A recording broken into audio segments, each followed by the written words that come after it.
So what you see laid out before you are 39 different packs from various TCGs. My goal for this video was to cover every single currently in print card game that is available as specifically a TCG in English and is obviously still actively in print. This project has taken weeks of digging, tracking down obscure card games, trying to verify info, and despite all of that, I'm sure I'm still going to miss one or two. So make sure that you check the pinned comment. If anybody has called me out on missing a card game, I will verify that it still fits my criteria, then it will be added to the pinned comment underneath this video. Now, you might be looking at these wondering, oh, those aren't packs. Well, I'd have all of them in these black envelopes just to make it a bit more fun. So how this is going to work is I'm going to take one pack out of these envelopes, which are in a completely random order. I have no control of what order these packs are going to be revealed in, which are currently just falling everywhere. Oh, and I wanted to note that it's been so long I've been working on this video that when I first started work on this, 3 of these card games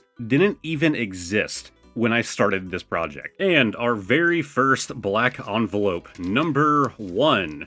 We have UniVersus, okay? We're not doing one of the more obscure ones quite yet. So believe it or not, UniVersus actually released back in 2006. But back then it was called the Universal Fighting System, or just UFS for short. However, in 2021, the game was rebranded to have its current name, UniVersus. The publication history is rather interesting. While it was originally published by Sabertooth Games, it later changed hands to Fantasy Flight Games.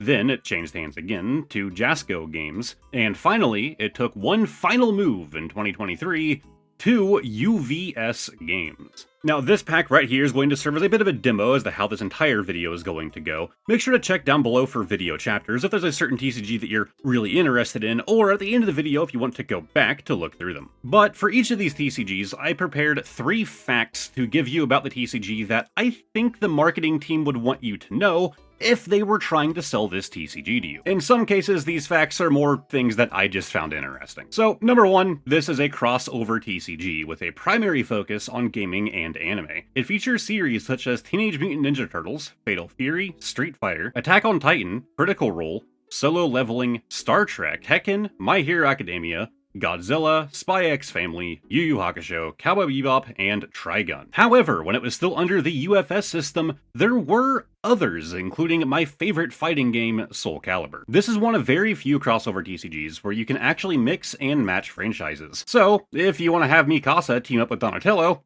go for it, champ. And our final fact is about the actual gameplay, which follows very much like a fighting game, which has high, medium, and low zones in which you can attack or block. And speed is actually a large determining factor in your chance of successfully blocking. Another thing to note about this Attack on Titan pack right here is, well, Attack on Titan is actually featured in a good number of these crossover series. It seems they have a tear tab right here. So we'll be going over kind of like the packaging style and all of that. I will say that tear tab is kind of terrible. With this being a very rubber-like plastic, it really doesn't work super well. I'm basically stretching it to the point of ripping. It's not like ripping. But I suppose that's good enough, and I can just kind of do that now. Now, of course, if any of these TCGs have pack tricks, I will not know them. So let's start off right here. So on the back, we have the UniVersus branding right here. Now, I actually have done UFS in the past, and I gotta say, I kind of like the UFS backs more, even if this is a lot more colorful. But here we have Faith in the Walls, Extermination Shot, Breach the Perimeter, Shackling the Attack Titan. So it looks like some of this is taken straight from the manga, if not a large portion of it. I'm not sure if the manga was colorized before, but okay. I believe we might actually have a good card here. Now, a lot of card games are going to be, I'm going to be pulling prices from TCG Player, but there's a lot of card games here and they're not all available on there, so I will be listing however I track down the values of any good pulls throughout this video. But the Beast Titan, very happy to have pulled this in my only pack I've ever done of UniVersus. That's really cool. But then we also have I believe this should be a reverse right here, the Potato. Seize the Opportunity, Dangerous Subjects, and finally, Tight Squeeze. So as far as card quality, they feel fine. It's kind of what I would expect from a modern TCG. Might be a little bit more of that, like, plasticky material that you would expect to hold up better, to be honest, although whitening does seem to be an issue straight out of the pack. But at the very least, I can confirm that they do textured holos here, and I would say that that effect is done very well. And moving on to our next TCG, we have... wow. Really, the second one. Part of the reason that I shuffled these together and put them in this is I didn't want to put Pokemon at the very start or the very end just because I'm primarily a Pokemon channel. And I felt weird trying to figure out where I should throw this. Although I didn't know if I wanted to go by like release order or what, I figured it'd be more fun to go randomly. But I guess we're going to do Pokemon. I promise you that throughout this video, you will find at least one TCG you have not heard of. And my hope is that you'll find one that you're actually interested in picking up yourself. So, the Pokemon TCG released in January of 1999 in English. The publisher was originally Wizards of the Coast, but the Pokemon Company took control in 2003. Now, as I am a primarily Pokemon-centric channel, most of my audience is going to know most about Pokemon, so I decided to do a bit more obscure facts on this one. So, fact number 1, as of March 2025, over 75 billion Pokemon cards have been sold. This makes it the highest selling TCG.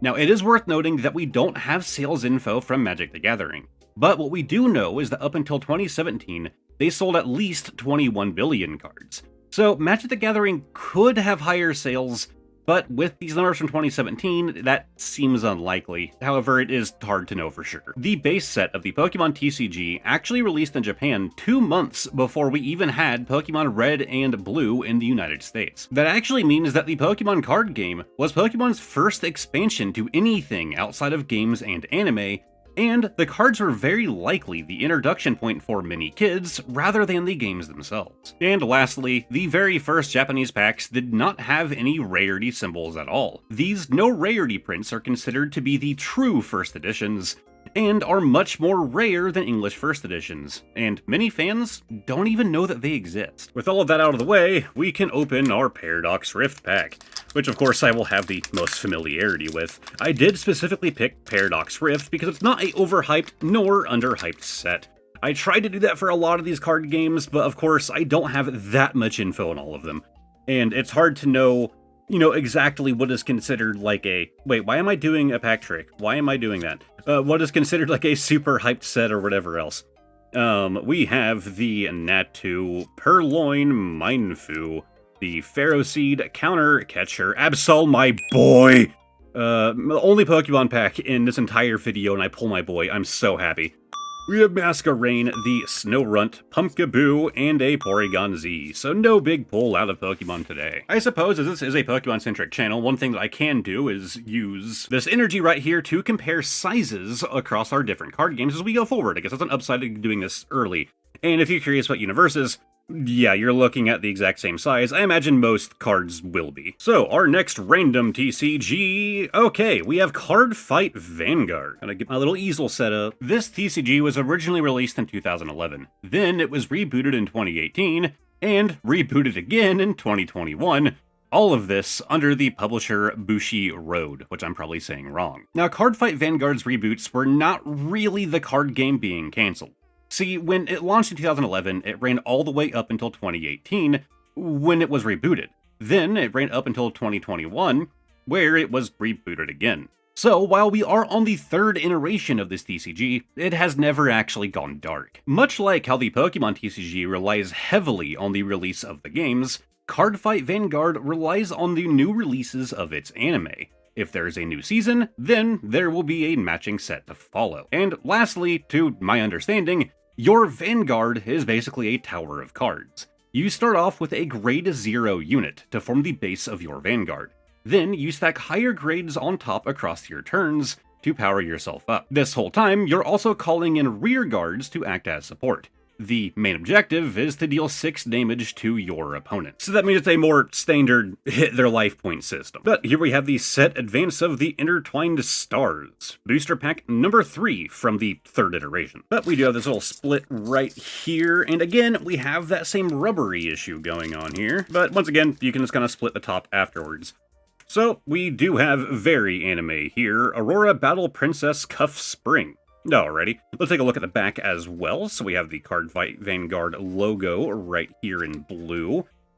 Then we have Cardinal Draco Still Jug. I don't know. Sylvian Horned Beast Limber. Okay, that looks very Final Fantasy to me, and I'm a big fan. Okay, it appears we have possibly just a reverse, but it's the unappeasable Wild Crow. It's like a pretty full art looking card, and it looks really sick. I'm a fan of that illustration. Then we have the Drilling Angel. Also appears to have a very light reverse effect going on. It's not even really showing on camera. It look like right here, like a little grid pattern going on. I'd say it's a little bit more visible in person, but it is a very light holo effect. And finally, okay, 3 holos in one, and this one looks like it stands out a bit more than the others. Also a very more clean holo effect than the more gimmicky square pattern going on here.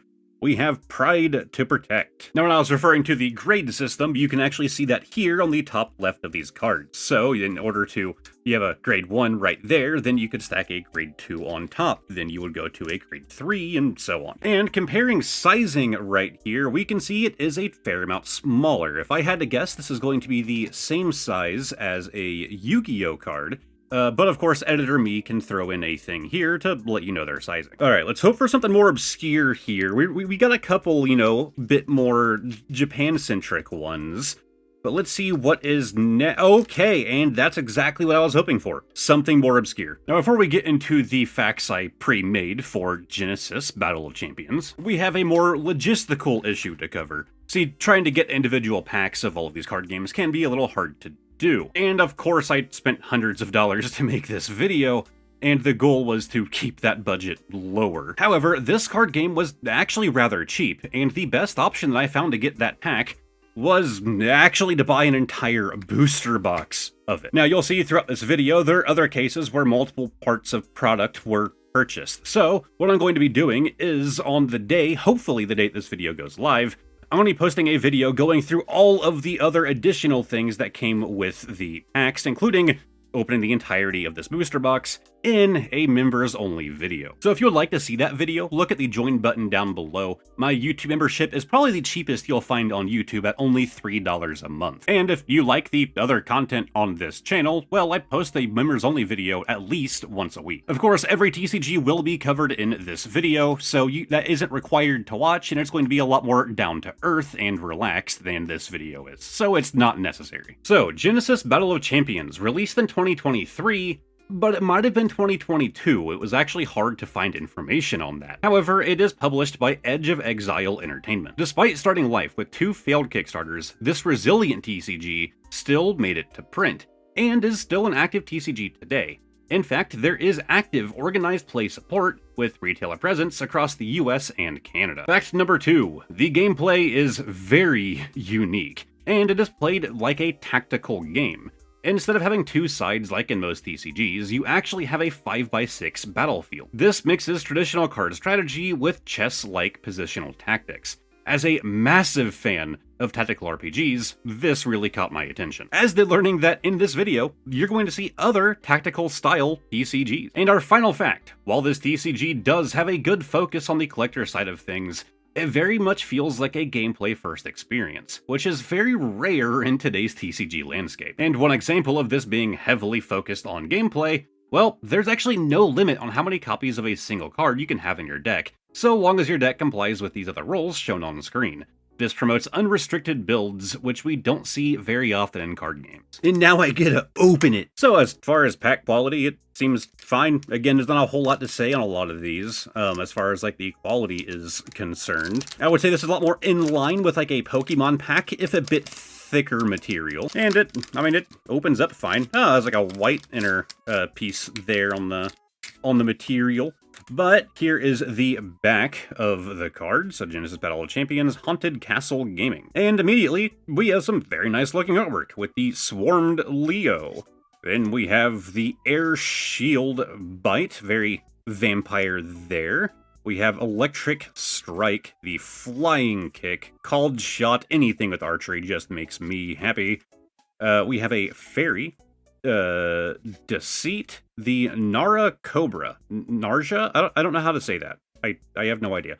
Also, I do like that you have like a very bold, like, this is a rare. Like, I kind of like this, like, the really bold rarity things going on at the bottom of the cards. So there's at least 2 rares inside. We also have a starter, kind of interesting, it's just a token. Then we have a common, and a common, and a common. Wow, there are 15 cards in those booster packs. We're gonna have a lot to go through in the members-only video. And as for sizing compared to Pokemon, yep, you are looking at the same dimensions here, so it'll fit your sleeves. And we have our next TCG ready to go. It is. Okay, so I'm definitely gonna say the name of this one wrong. See, I wanted to say it's called Wixoss, which just sounds weird. I did find a how to pronounce thing, which is going to be here on screen. So I'm going to be calling it Wecross. I don't know if it's like Waycross. I'm just going to say Wecross and hope that it's correct. But this TCG released in November of 2021 in English. It is published both by Hobby Japan and Takara Tomy. My guess is that, as is normal with Hobby Japan, they are the actual developer, while Tomy is the distributor. So while you may not have heard of this TCG, that is in large part due to its lack of focus here in the US. It actually launched in 2014 in Japan, and has a very active community of tens of thousands of players. Despite its less than stellar sales here in the West, it is still doing well enough, and English support will likely continue for years to come. Now, the anime themes of this TCG might give you the wrong opinion. Firstly, this card game is a very rare case of a parallel release, as the TCG and anime were both released at the same time. However, despite what the artwork on this pack might imply, the anime is actually described as a dark psychological drama, where the characters fight using avatars. If they win enough battles, they can have their wish granted. However, if they lose, their wish is twisted into a curse, much like a monkey's paw. However, in 2021, the Diva Alive version released, which drastically shifted the tone into a bright idol and music battle setting, which is likely where this pack art comes from. And for our final fact, like any TCG, it is hard to get away from RNG. However, Wecross has made this a sticking point to avoid. It is well known for its lack of luck requirements, and it has a heavy focus on skill, featuring continuous card draws, comeback mechanics like Life Burst, and high resource recycling to minimize the reliance on luck that most other TCGs are cursed with. I have to say, after learning about the rebranding of this TCG, I wish I would have tried to find one that was before the refocus onto this more bright and bubbly version, but I actually don't know if that version was ever in English. I think it might have been the same time where this Diva Alive version came out. I'll give info here on screen. But taking a look here, and yes, we very much have a Diva-focused card game, which is not really my thing. But, you know, it might be some of yours, so, you know, feel free to let me know if this is a card game that you are into. Doesn't sound like this is a very many cards going on in here, but we did pull a very good looking card here. Although there is a little letter C down there. I assume that means it is common, but I'll have info here on screen. And cool, no real pack trick. Gotta say, I don't care much for the back of the cards. That's a lot of text. You don't have to have that. That just doesn't have to be a thing. I will say the quality of these cards is a little bit lacking, I won't lie. First off, they are a bit warped out of the pack. That's never a problem. It's extremely easy to fix warped cards. It's never a problem in my opinion. They feel kind of, oh, there's white backs as well. I don't know how to explain it. They just feel like cheaper prints. I mean, the quality of the card itself isn't terrible. I think it just feels thin is my issue, which could be why we're seeing that warping. I'm not going to say that it's bad, not by any means. I've certainly seen worse, but usually I see worse out of indie TCGs, not something this large. And as always, comparing size, we are seeing a perfect match here. Alright, and our next TCG is Force of Will. And here, we see more of those logistical issues. See, Force of Will actually had a spin-off card game known as the Caster Chronicles. This TCG did not last long. However, my original research led me to believe that that card game was still active, so I picked up a copy of it as well. But it is not. This TCG is well out of print, so this will be going in the members-only video. There will not be a deep dive into it, as I'm only doing that for active TCGs. So Force of Will first released in English in 2013. It is published by Force of Will Inc., although it might sometimes be distributed by Hobby Japan or I Spy Productions for the international markets. As you can see here, this was done by Force of Will themselves, no mention of the other two companies, so it's likely that here in the States, we get it directly from them. So fact number 1, this TCG had a crazy boom between 2015 and 2017, and it actually became the 4th largest TCG worldwide, just behind Yu-Gi-Oh!, Pokemon, and Magic the Gathering. However, post-2019, the competitive presence shrank. Now, the competitive scene is still around, but it is far smaller than it was in its heyday. As a result, the company has pivoted towards collectors and at-home players. Still, this TCG is well known for its art and its high card print quality, often being held above that of its bigger competitors, like Pokemon and Magic the Gathering. While it is not based on any existing franchise, Force of Will does take heavy and direct inspiration from Grimm's fairy tales,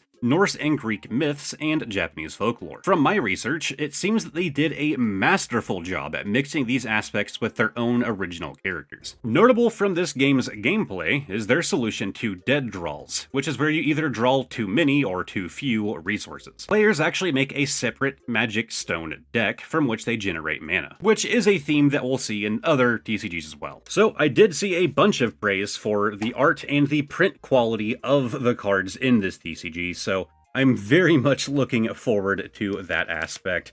I will say, the pack feels fine. It is a thinner material, like you tend to see out of a lot of Japanese packs, but it, it's fine. It has, a higher, print quality on the pack itself. You also do have one of these tear tabs here, so let's see how this one goes. Oh, none of that rubbery mess. It does peel pretty good, although it kind of tore off all the way, so it doesn't really help me too much there. So once again, we'll be doing this method of using that tear to split across the top. Okay, that's an interesting back of a card. It appears there's a QR code on the other side.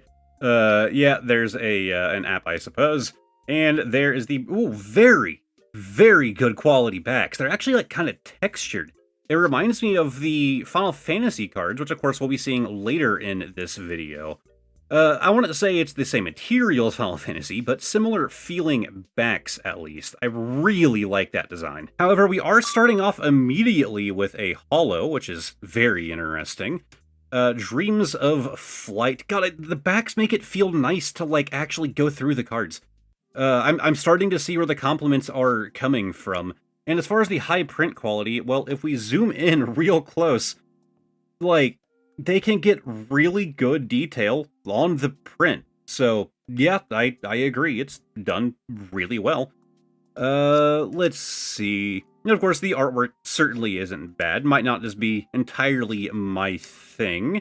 Pandora's Mark of Hope. Zero's Magic Light. Ooh, that actually looks really cool. Almost like Diablo-esque, in my opinion. Darkness Magic Stone. And we have another holo at the back. Really interesting layout here. Actually, more than just a holo. There appears to be a bit of texture going on here as well. So this might be a more higher valued card. Of course, you guys will know. I gotta say, I do agree with what they're saying about the print quality. I don't entirely agree on the card stock themselves. You definitely have, once again, whitening issues straight out of the pack, which, I mean, it happens, but for all the praise I saw, that's a bit disappointing, but I also went in with very high expectations, and that's kind of on me. I do think that everything about the presentation here is above the standard. At the very most, to me, is the actual card feel going on here. Although so far we haven't seen anything that I would say matches the card feel of a Final Fantasy. As far as sizing, yep, like you would expect, it's the same. And for our next TCG, we have, okay, so this is where I kind of lied to you guys a little bit. I said all the TCGs were in these black envelopes. 2 of them were actually too big to fit inside.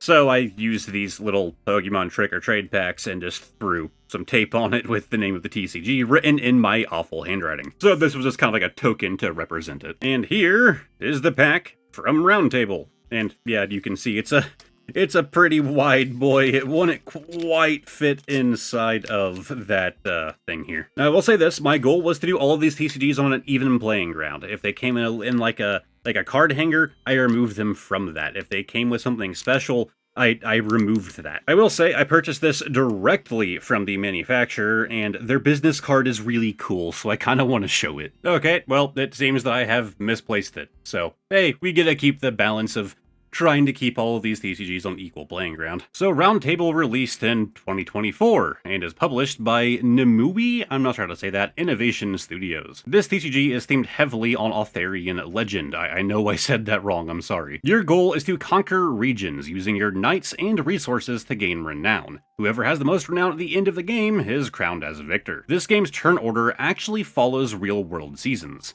In spring, you build and grow. In summer, you battle and quest. And finally, in winter, you draw back and regroup. Lastly, some upcoming sets look like they could drastically mix up gameplay, as they are now going to be adding some magical mechanics to the game, including some fantasy creatures from Celtic mythology. Now, despite the size here, this is not necessarily an expansion pack. It does say Treasure Expansion Pack, but it is like a standard TCG. You get random cards inside. This isn't a preset card game, which was my original concern. Rather, they just call their booster packs treasure packs.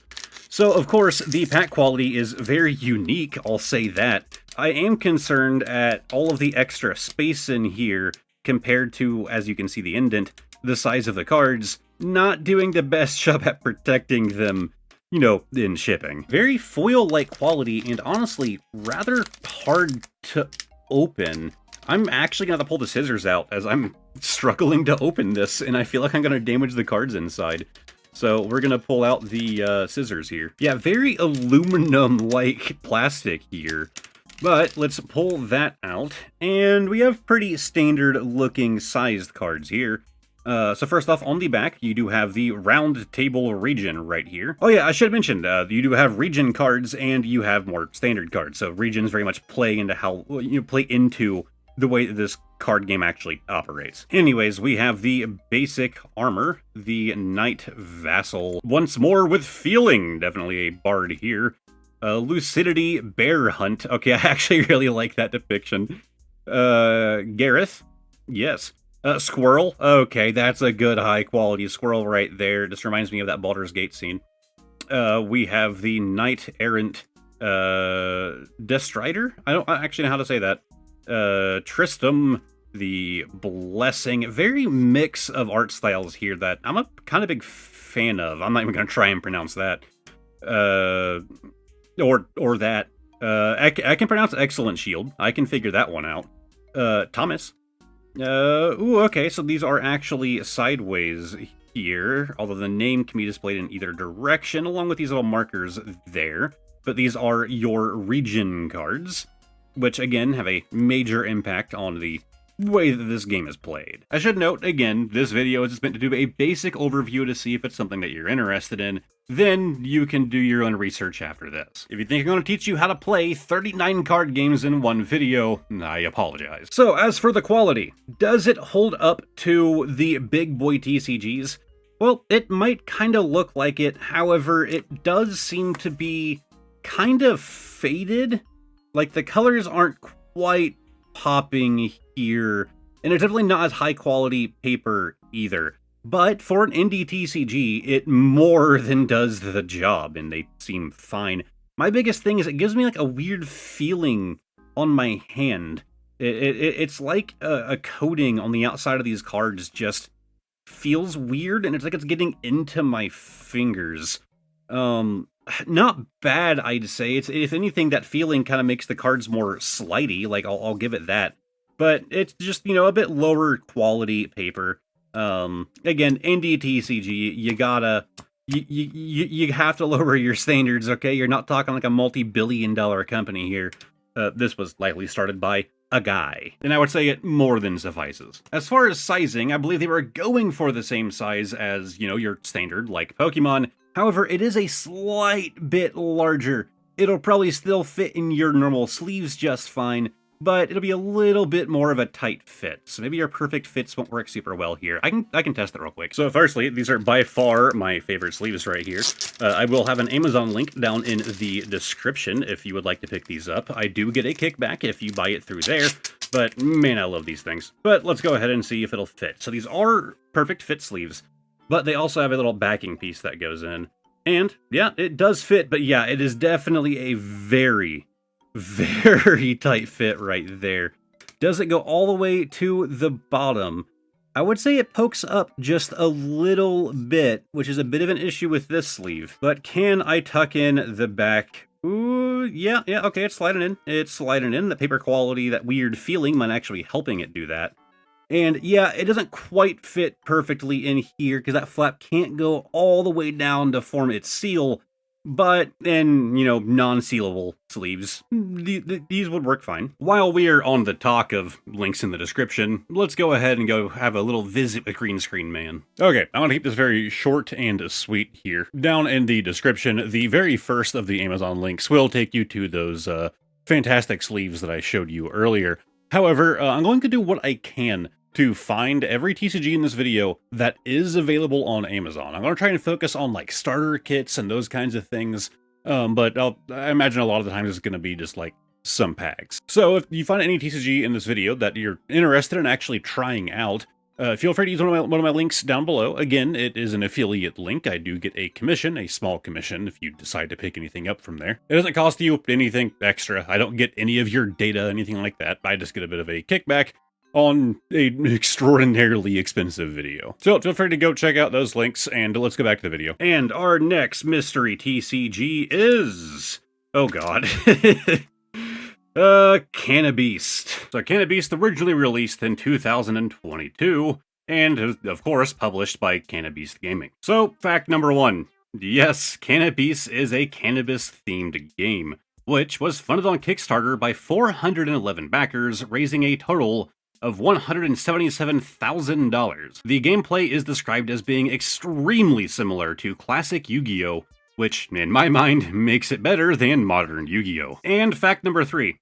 Okay, I can't come up with more than 3 facts for this one. So for our last fact, this TCG was actually the most expensive individual pack for this video. Now, that made things a lot worse. When I actually lost the pack, I tore apart my house, couldn't find it. I assumed that I accidentally threw it away. Originally, I wanted to do the base set of CannaBeast, which was much more cannabis-themed, but I couldn't find one that was, you know, within a reasonable range of cost after I lost the first one. So I picked up this set going digital. However, I had to buy 3 of them, so these 2 will be in the members-only video, making CannaBeast likely the single most expensive part of this video. Now, of course, the going digital set takes a heavy theming into, well, gaming. So, first off, pack quality. Feels fine. A little bit of that rubbery feeling. Might be a bit of a lower quality print than things that we have seen before. I mean, the CannaBeast gaming logo there is pretty blurred. But, I mean, the pack does its job. And yeah, definitely a rubbery feeling pack. Once again, I am more pulling and stretching than ripping. So let's do this yet again and pull out our cards. So there is the back, and what else did you expect for the logo? All right, and immediately we get into the swearing with ape shit. Okay. Very ape escape, obviously. We have Assassin OG, so Assassin's Creed.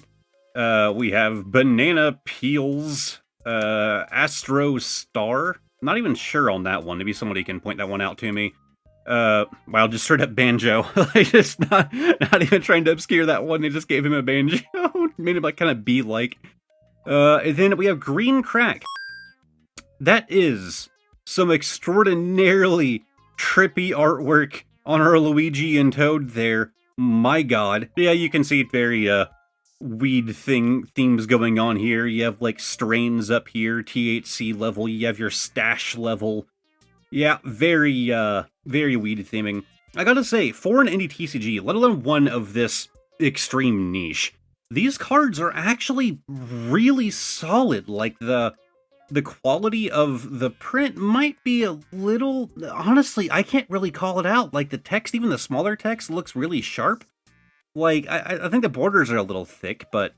I mean, they're nice, sturdy cards. They don't feel weird in any sort of way. They're kind of thick. Like, print quality is really good. I would, in fact, say it's excellent for an indie TCG. I also do like having the artist signatures there in the corner. That's always a very nice touch, in my opinion, although we appear to be missing it on that one. Oh, and on this one as well. So was that worth about 10% of the budget of this video?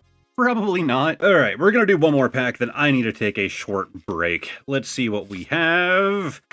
We have Vampire the Eternal Struggle. This one has a very interesting history. In fact, the copyright date on here is 1995. That's right, this is a Wizards of the Coast pack, as you can see right there. So as you can tell by that copyright date, this is a pretty old release, actually launching in 1994, and then relaunching in 2018. As far as the publisher, let's just consider that one of the facts. And, as you might have guessed, yes, the franchise is a direct adaptation of Vampire the Masquerade. Now, the original name of this TCG was, I don't know how that's supposed to be pronounced, I'm gonna put it on screen, and was designed by Richard Garfield, the creator of Magic the Gathering, and of course published by Wizards of the Coast. However, 1 year after its release, the name was changed to its current name, Vampire the Eternal Struggle. Then, 5 years later, in the year 2000, the publisher shifted over to White Wolf Publishing. However, the TCG was cancelled 10 years later in 2010. Then, in 2018, a fan-run organization known as Black Chantry Productions acquired the license and began reprinting old cards and producing new content, and is still going today. Now, much like another TCG that you're going to see later, I actually almost cut this one from the video. See, they don't actually make TCG packs anymore. Rather, they make preset expansions. However, those expansions are still compatible with the old cards, and packs like this can still be found for pretty cheap. So while modern printing is done via expansions, I still consider it to be a TCG so long as the packs are still readily available. And it does still meet the qualifier of being in print, just in a different form. Now, from my sources, this is actually the third ever TCG/CCG to ever be released, following after Magic the Gathering and Spellfire.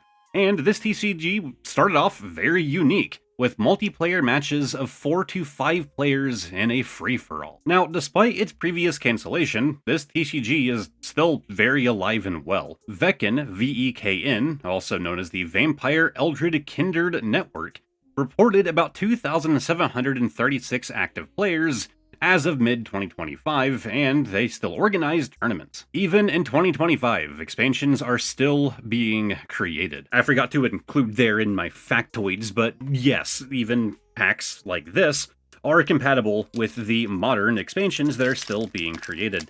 So this TCG can very much still be done with the old cards. So here is the back. Oh, they're all sideways like that. Very interesting format there. Again, the third TCG to ever exist. You kind of got to do what you wanted back then. You didn't really have the same standards set.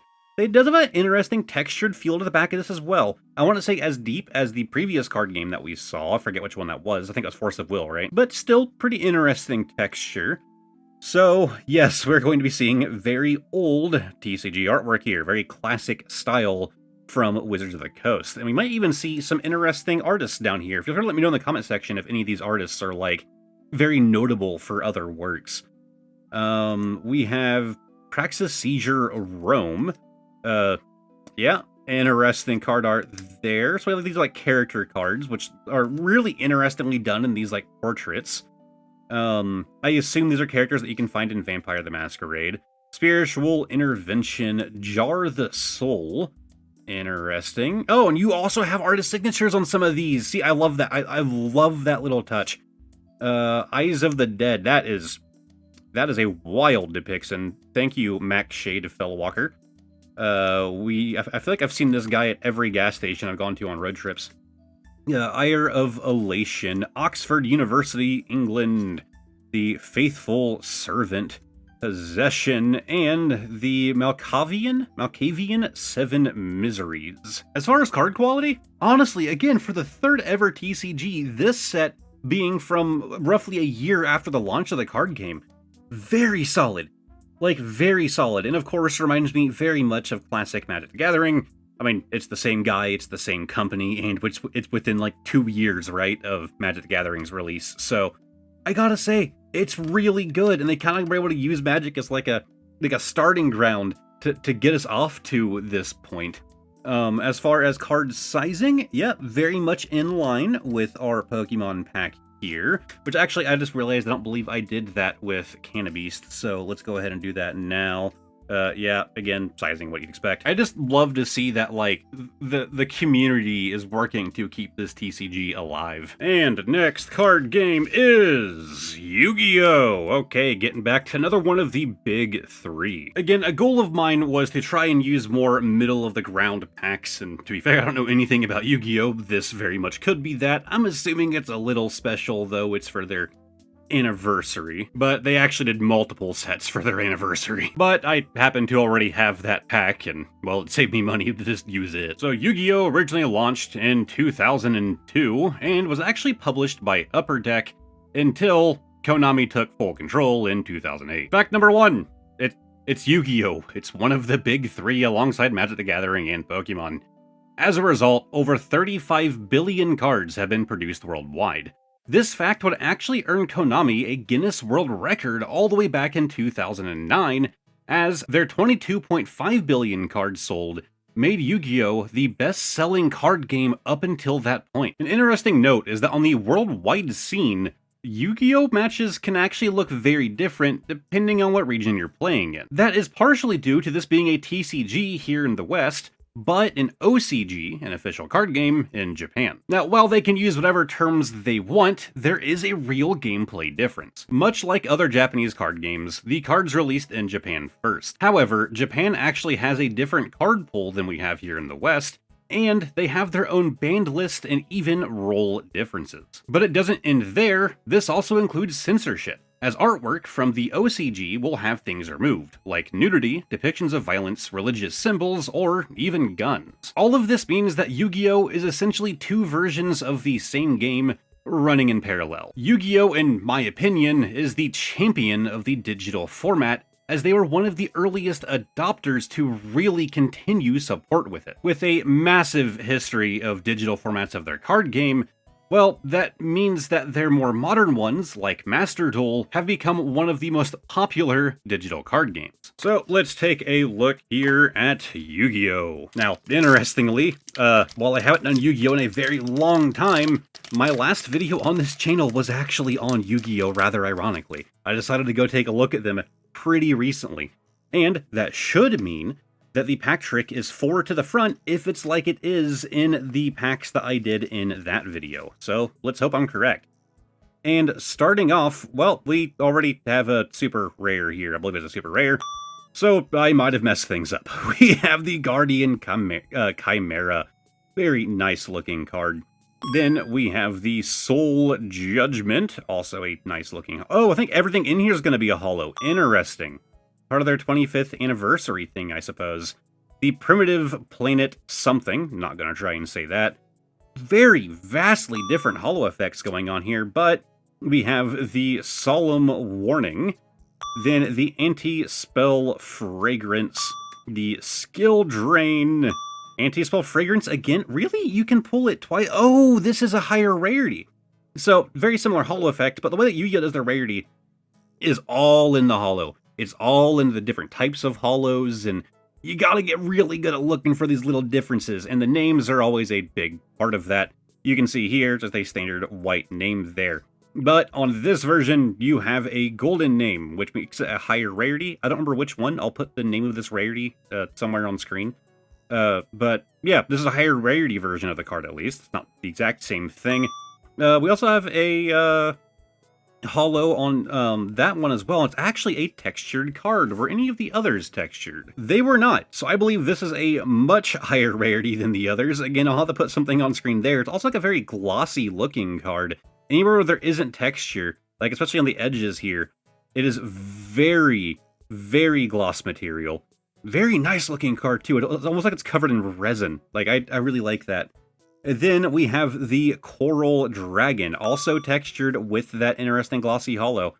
So we might have done pretty good here. I don't actually know. As far as card quality, it's Yu-Gi-Oh! It's pretty dang high quality. My biggest issue with Yu-Gi-Oh's quality and their, style is the sharp corners. Yeah, it gives them a very stylistic edge, right? It looks different than other things on the market, but those corners are a lot more likely to get beat up because they're not rounded as much as you'll see in other card games. On top of that, they are a smaller size, pretty smaller, which means that your standard sleeves really do not fit them well, which was always kind of a sticking point for me about having to buy custom sleeves just for Yu-Gi-Oh, which is like a very small side thing for me. All right, next card game, wrong way. We have, Sorcery Contested Realms, another Altharian, God, I can never say it, style card game. Yes, that is correct. Two different indie TCG creators have both been inspired by the same source. By the same sorcery. So Sorcery Contested Realms released on November 10th, 2023, and is published by Eric's Curiosa. I wonder what the name of the dev is. Fact number 1. The art style might make you think that this is an old TCG, but that's actually on purpose. Sorcery is designed to be an old-school style fantasy RPG, alluding to the old days of Magic the Gathering and other card games of that era. The biggest standout to me is that this card game has a huge focus on the art, with all of the card illustrations being done on traditional mediums like oil, watercolor, and acrylic paints, and even art being done with just a pen. And these aren't no-name artists either. They have a very star-studded cast of artists with a lot behind them, and just a few notable examples being Melissa A. Benson, Anson Maddox, Ed Beard Jr., and Liz Danforth. Okay, look, on screen you can see there are a lot of artists listed, and I don't really follow many artists, so there are probably a lot of standouts that I don't actually know should be mentioned here. Now, like another card game that we saw earlier, yes, this is a tactical RPG where they really let you be a tactician. Unlike most TCGs, there are no instants or trap cards or counter spells. When your turn starts, you can see the whole battlefield and plan accordingly. There are no surprises, at least until your turn ends. And yes, that tactics focus does come with a battle grid of a 5x5, with movements and positioning being the core of understanding this game. My Fire Emblem brain is just ticking every time I see one of these tactics-style card games. But more than anything, I'm excited to see the artwork on display. So, pack quality, like you see out of basically everything else in this, feels fine. They could do some more on the back, especially with their heavy art focus. This is really bland. I mean, they definitely filled the space with a really large barcode on there. But yeah, it's fine, right? Like the pack quality's okay. It opens real clean, I'll give them that. I did kind of do a split thing here. It does look like it has that foil quality with, that's just because of the reflective thing on the inside, which you see in a lot of TCGs. It's not that aluminum stuff. I only have one pack, so I can't really say that this is the pack's fault that I'm absolutely butchering opening it. I feel like this is very much a me problem. This really shouldn't be this hard to open? Oh, okay. Already seeing the corner of that card, I'm very interested in what we're looking at here. If I could actually open the pack, that would be appreciated. Holy God, Sorcery, I am very sorry. I am destroying your card game here. So looking at the back, we do have an Atlas card here. We have Spellbook cards. We have another Atlas, more spell. These slide so good.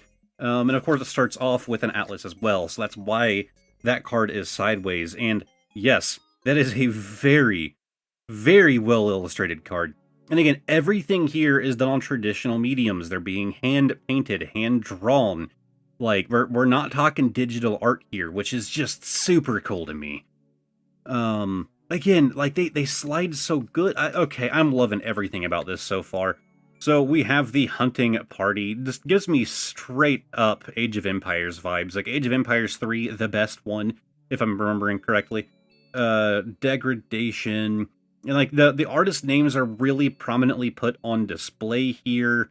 Like I'm really liking what we're looking at. We have the Salmon of Knowledge. I want to ask this salmon, Does it taste better than other salmon? It is the salmon of knowledge. It would know, right? We have the Sly Fox, and there's Liz Danforth, one of the artists that I mentioned. We have the Tax Collector. Man, I'm really liking the art mediums going on here. We have the Wall of Brambles. Band of Thieves. This actually reminds me of a fantasy book that I read. Weird tangent, but I'm hoping somebody can remind me what the name of the book is, because I will kind of want to go back and see if it's actually as good as, like, teenage me thought it was. Character gets stabbed by, it was like a briar bush or a bramble bush, and, like, the pain from it never left, so even, like, as he got older, the pain continued, and turns out it wasn't just normal pain, it was, like, a thing inside of him. If somebody knows that book, let me know. I want to find it again. We have the Band of Thieves. Just a rock. The most ordinary relic you've ever seen. Thank you. I love that. We have the Bog. God, I love these art cards. Like, these are so good. Led Astray. We have the Swindler Troop. The Lumbering Giant. Grain Sparrow. Interesting, like, backing on this one. And lastly, we have the Pond. An ordinary sight ripples gently to a calm sip. So again, I've been singing its praises throughout this, whole section here. I love the way that these cards feel. I love any TCG where you don't have to have sleeves for them to be, like, super shuffleable, super slidable. Like, it reminds me, again, of the difference between English Pokemon cards and Japanese, where the Japanese cards have that more slide feeling to them that the English really doesn't have, where cards like to kind of stick together. I will say, it's looking like the corners are even more rounded than what we see here. So sizing is pretty much 1-to-1, but yeah, that is a much more rounded corner, so that'll probably hold up a lot better over time to any amount of, like, damage or whatever else. But as we keep seeing, yeah, we definitely have some whitening problems with these cards, but very minor issue in my opinion. I think it's a good trade-off for the just card feel here. They're also decently thick, not too thick. In fact, I think you can actually see a separation of the layers right there. Am I crazy? Okay, I got it kind of well in focus. Like, it looks like you can see the two layers that are kind of like glued together here. Just something to note, I suppose. I was really excited for that one just based on my research, man. Anyways, we have our next TCG, which is Battle Spirit Saga. Now, I do apologize that I keep referencing the members-only video, but again, I want every card game in this video to have an equal footing. And Battle Spirit Saga almost really didn't. See, the original pack that I purchased was a different set, but this was picked up online, and you might have spotted an issue here. Yeah, somebody trying to scam me. They tried to reseal the pack, and they did so very poorly. It actually opened up on its way to me. I confirmed it was not supposed to be an open pack. This was purchased on TCG Player.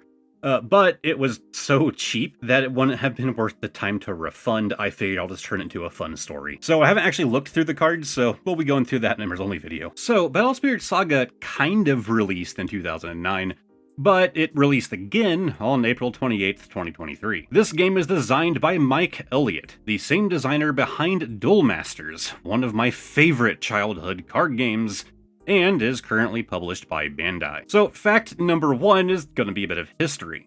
Battle Spirits, not Saga, just Battle Spirits, released on August 14th, 2009. Only 3 sets later, in mid-2010, Bandai decided to pull the plug on the English print. This was due to a lack of strong organized play scene, a lack of support in big box retailers like Target and Walmart, and even the English dubs of the anime being cannibalized by the dubs of Yu-Gi-Oh! And Pokemon. However, in Japan, it continued on for a lot longer. It actually went on for a full 14 years before being taken behind the shed in 2022. However, just 1 year later, on April 28th, 2023, Battle Spirits was rebooted as Battle Spirit Saga with a worldwide release. As a part of this reboot, Battle Spirit Saga was deliberately built for a Western market, unlike the original card game, which could affect its popularity in Japan. In fact, they fully reversed things this go around. The cards are templated and worded in English first, then they are localized back to Japanese. In classic anime style, this game found a way to power you up for being injured. In this card game, you play using cores, which are these little red gems. These are the primary driving force behind the game. They make up your life points, but they are also what you pay to use spirits and other cards. So if you take damage, you lose a core from your health. But that core is actually given to you.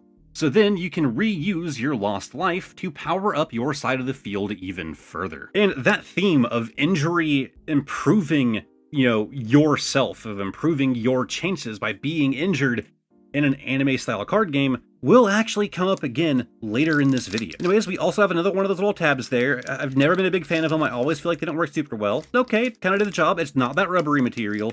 I just tend to prefer opening packs using the traditional method, but I gotta go about it the way they intend you to. I actually did look at Battle Spirit Saga back when it first released in 2023, so there is a video already out there on this. But we have the Peril Beast Quagnaki, sure. Also, here are the backs, very similar style to, was it Force of Will that we saw earlier? I do remember at the time really liking the back of this, and yeah, I still do. It's very stylized, it's very clean, I like it. We have the Shield Soldier Balder, Tripetal Bat carrying a little blood vial, Oaken Spirit Dorok, Eternal Shield, okay, I like this little guy. Power Boost, Eternal Pilgrim. He's just eternally wondering. Bird, Ruby, Swamp Monster, the Dino King. Okay, I guess he is kind of dinosaur-like. Warhammer Gordon, which is actually a hollow, very light hollow effect. I would say it's probably just a reverse. Then we have a Mecha Token.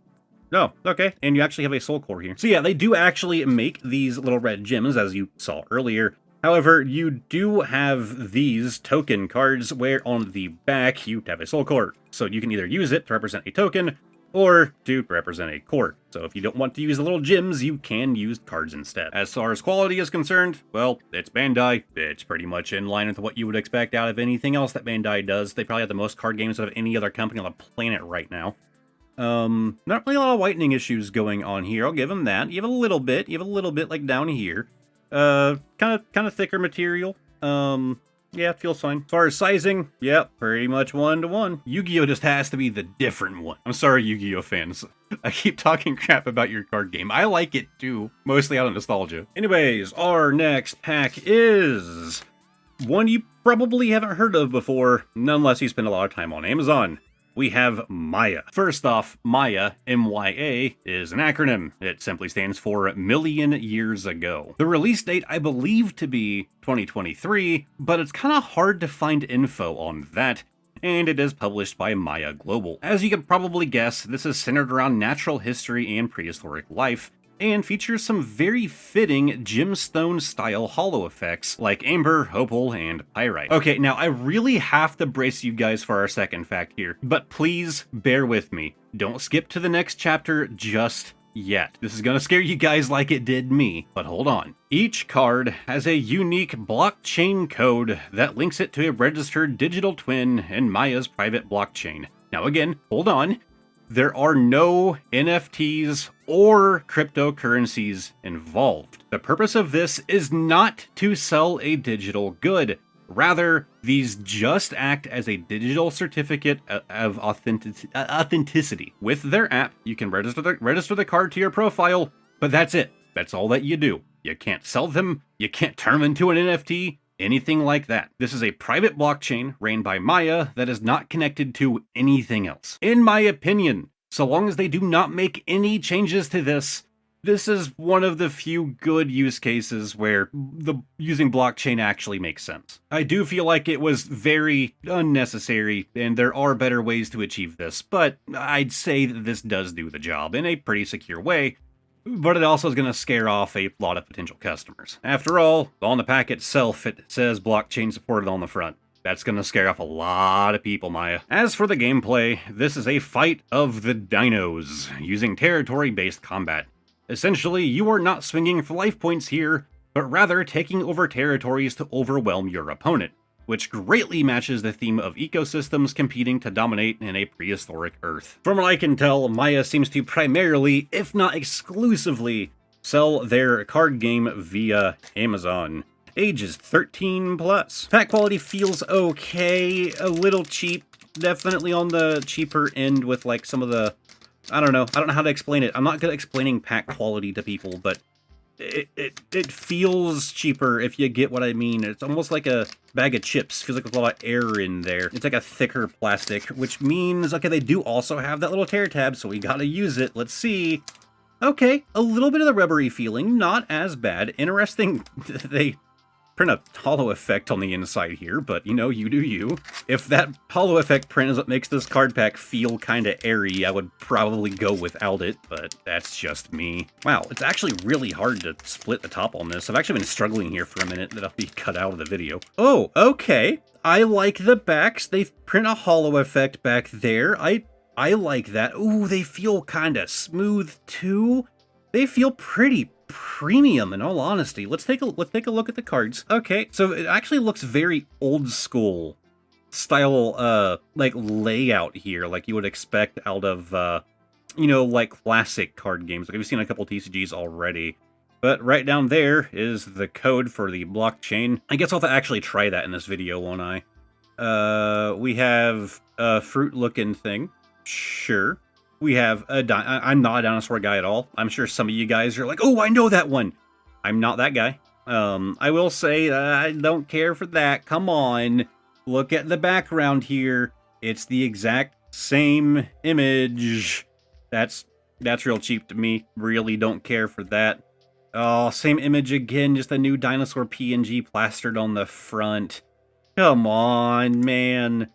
A big goal of mine in this video was to, while remaining honest about my opinions on things, to highlight the upsides of all of these card games almost like I'm trying to sell them to you.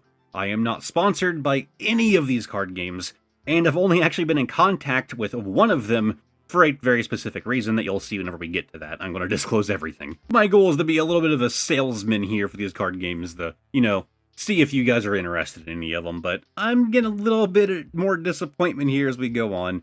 Nice artwork here, though. We have a guy. Again, like, some of these cards look really cool. Like, this is done really well. Okay, also have a hollow card here. God, how would I begin to pronounce that? We have an alligator. We have an alligator. But, yeah, good-looking hollow effect, I'll give him that. Kind of plastered behind the PNG of an alligator. Like, some of their cards look really good, and, like, you know, like, look at that. Like, it's really dynamic, and, like, you kind of have that, like, bokeh blur going on in the front, like a focus blur, right? Like, depth of field is the word I'm looking for. Like, it's done really well, and come on, they went with PNGs over generic image. Like, I expect that out of, like, a limited release in, like, some side franchise, not a standalone card game. Let's download the app and get some viruses. Okay, I'm not accusing him of that. I shouldn't have said that. I'm sure it's perfectly fine. There is a player base for this. Although worth noting, the app on the Google Play Store doesn't have any reviews. Okay, I finally made my account. I had some issues there, more on my end than theirs, but here is the app, and the first thing it's asking for is for me to upload an image of the card. Alright, image is uploading. Upload second image. Please flip your phone horizontally and take a clear photo of the bottom half of your card. Oh, I have to enter in the card's name. Okay, it autofills, thank God. Okay, and it managed to correctly read the code from the card there. Are these manually reviewed? Please wait, the authentication is in progress. The result of this application will be in the application history. If successful, the card will be added to your collection. Interesting. However, it was immediately approved, so... And now I can go to my collection and view the card digitally, including info on when it was claimed, the fact that it's a first wave card, all of that. Interesting. Alright, well that was about 15 minutes of 4K footage I'm not getting back. Let's go on to our next card game. We have MetaZoo, which might be a little confusing to some of you. That rhymed. So MetaZoo released in 2021. However, there was a series relaunch in 2025. The publisher was originally MetaZoo Games, but the rights changed hands when they filed for bankruptcy and is now published by GameQubitar Labs. I don't really know how to say that. There's also a company called MetaZoo, which I think is like owned by GameQubitar. I'm not sure exactly how that relationship works. So, of course, fact number one is calling out the elephant in the room. Yes, MetaZoo is actually still alive. News of the bankruptcy spread extremely fast. News of its return really didn't seem to catch as many eyes. But now under the new publisher, we saw a massive update to the game's gameplay, hoping to fix issues that fans had with the original. As you can probably guess, MetaZoo is heavily centered on cryptids, folklore, and the paranormal, with creatures like Mothman, the Jersey Devil, and of course Bigfoot. Gameplay is meant to integrate real-world surroundings. Cards reference environment triggers, like drinking water, screaming, or just standing next to a radio. All of this makes the game feel a lot more grounded than the typical high-action fantasy depictions that we see in other card games. Now, to my knowledge, the new release of MetaZoo has done almost like a beta release, like a limited release. I'm not exactly sure how that worked, but I actually happen to still have a lot of MetaZoo cards.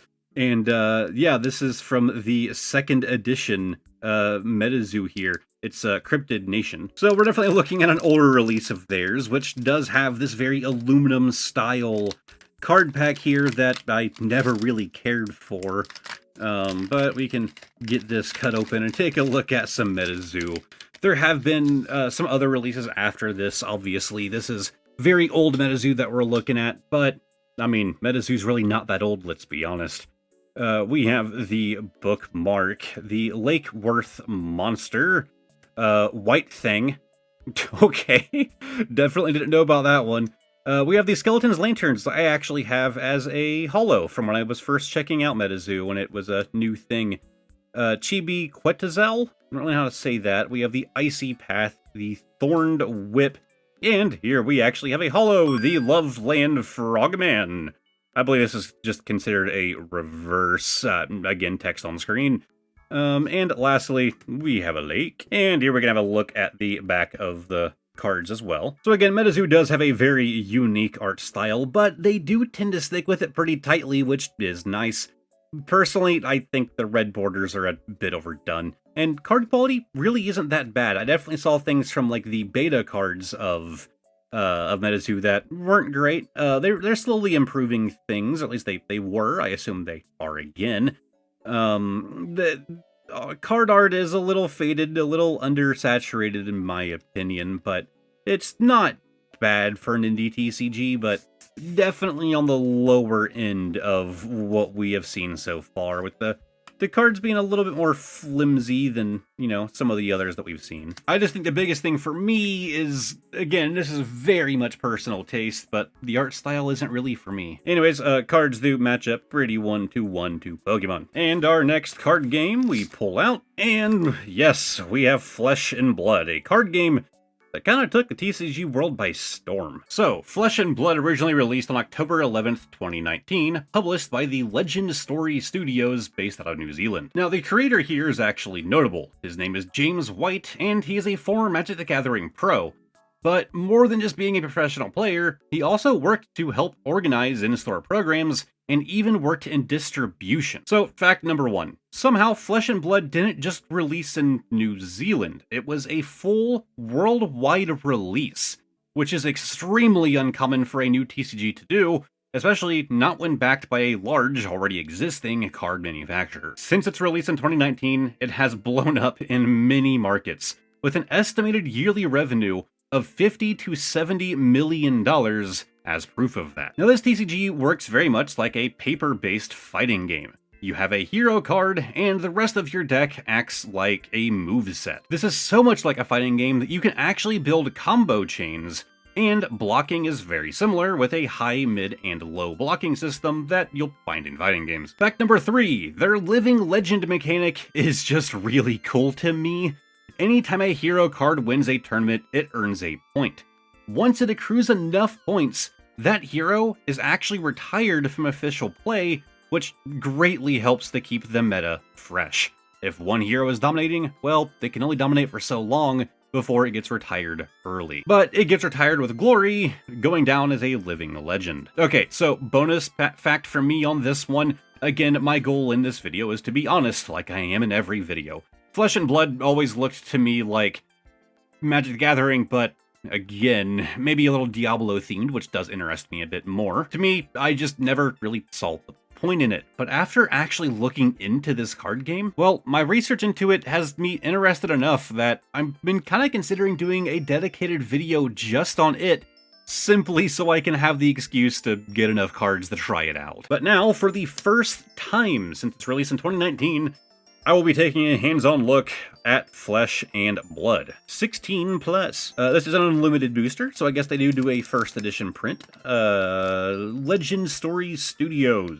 And pack feels pretty much what you would expect out of the big three, in my opinion. Just high quality pack here. None of that weird rip tab thing that I'm not a fan of at all. They must agree with me, as it also does not exist here.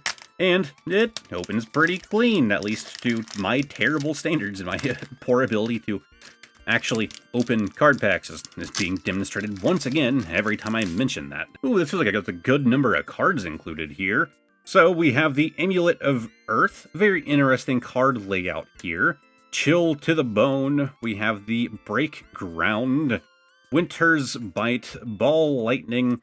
Gotta say, I don't really care much for this super white like card template here, especially on camera. I don't think it translates super well. I don't know. Maybe that's just like a thing for this set and it changes. I get the idea it's like on paper, which is cool to me, but not really my biggest thing. We have Evergreen Coat of Frost. That actually looks really cool. I like how they do their hollows. That hollow effect is done really well. It's very subtle. We have Inspire Lightning Thump. Okay. Flake Out. Nice archery there. Always an archery fan. Steel Blade, Glacial Footsteps, the Chilling Ice Vein, Steer the Wildwood, and lastly, Embodiment of Earth. Oh, and, those here are the backs, but okay, I guess this is a token card right down there, so it has a reverse back. And, Flesh and Blood. Again, card quality feels about in line with what you would expect out of a modern, large TCG. I will say the cards feel a little bit thinner than some of the others that we've seen, but it doesn't really feel cheap, and print quality is very, very high, so I'll give them that. I just wish that they showed off a bit more of that print quality and didn't do this super white theming here. I mean, it's a personal opinion. I get the paper thing that they're going for just isn't really my thing. Worth noting the copyright down here is 2021. Things may have changed. If it did, I'll have images on screen. Whitening, once again, a big issue straight out of the pack, so don't care for that aspect. As for sizing here, yeah, pretty much 1-to-1 to Pokemon. And for our next little hidden TCG, we have, well, definitely not hidden at all. Gundam is actually one of the 3 TCGs that did not exist when I first started working on this video, and it actually released on the same day as 2 other card games, but we'll get to those when we get to them. However, this video was expected to be out a good month ago, and they didn't actually release with these booster packs. Instead, they released with a deck. However, these decks said that they contained a pack. I didn't really know what that meant, and as it turns out, that would be a little bonus pack here. Comes with 1 card. So I was like, man, I really gotta represent Gundam somehow, so I picked up a second deck just so I would have 2 cards to look at. And then this video got delayed and delayed and delayed, and well, the actual cards released. Which does mean that yes, in this video it is getting equal representation, which was the goal. But that does mean I have 2 decks to Gundam members only video, so woo! I am not a big Gundam guy, but my wife very much is, so she'll be happy about that. So, as mentioned, Gundam released on July 11th, 2025, and is being published by Bandai. Shocker. So, some quick facts. Releasing very recently, the hype for this TCG was wild. For me, personally, it felt like trying to get my hands on modern Pokemon, which, if you're keeping up with that, you can understand what I mean. Players use mobile suits, pilots, commands, and base cards to simulate actual Gundam battles. And lastly, some interesting gameplay things to note. Instead of having traditional life points, you instead have to defend your cards using shield cards and bases. You also have a link pair system, in which if you pair up the correct pilot with the correct mech, well, you get a buff as a result, like being able to attack on the same turn that the card was played. Also worth noting that this is actually one of the few card games released by Bandai that actually uses the Bandai Namco moniker, which you don't see super often out of their card games. In fact, this might be the only one. Maybe editor me can confirm that info. But we do have the dumb little tab here, so let's go for it. Usually with Bandai packs, I always bring out the scissors, but yeah, a little bit rubbery, not super bad. I just find scissors easier in a lot of Bandai packs. Okay, interesting backing right there. You actually have a bit of gloss going on along the sides. But you do have different colored backs, so I assume they have, like, the, like leader card kind of deal here. But, ooh, that card art is fantastic. Yeah, this is definitely Bandai. We're looking, Digimon, Dragon Ball, that kind of style here. And, yeah, I would say it very much fits in line with what you would expect out of Bandai, which can be a little lame in some aspects. It'll feel a little samey, but for some of you, that could be exciting. I will say at the very least, yeah, from what I understand of Gundam, this artwork feels extremely fitting, and hopefully my wife agrees. We have Jiol Jeturk, interesting name. Again, I'm not a Gundam person. The most Gundam experience in my life was playing Dynasty Warriors Gundam back on the, PS3 360 era, early on. I did really enjoy that game growing up. We do have a holo here. Again, very subtle, but it looks like this is, taken straight from one of the shows, so interesting choice. I said that like it was a bad thing. I like it. I think it's a good thing. I had a weird tone there. Also, kind of subtle hollow effect, but I think it works really well on this Blitz Gundam card here. And we have a resource. Okay, so that's the reason for the unique colored backing here. Rest a resource when paying a cost. Okay, as far as the quality, again, we're talking modern Bandai. It's what you would expect. Cards have a good amount of thickness to them, have a little bit of play. Print quality is really good. Personally, I don't think print quality on... Hot take here. I don't think Bandai's print quality of, density of the paint, of the print, is quite on the same level as a lot of the other, especially the big three, Yu-Gi-Oh!, Pokemon, Magic the Gathering. I don't think it's quite there. I still think it's fantastic, but not quite on the same level in my personal opinion. And of course, what do you know? Same size cards. And our next TCG, I keep going to do it backwards, is Grand Archive. This one actually contains my favorite fact out of any card game that we're going to be looking at today, believe it or not. Following a very successful Kickstarter in 2023, which raised $947,000, it released in October of 2024. And my favorite fact, the publisher is called Weebs of the Shore. That's not a joke, that is their name.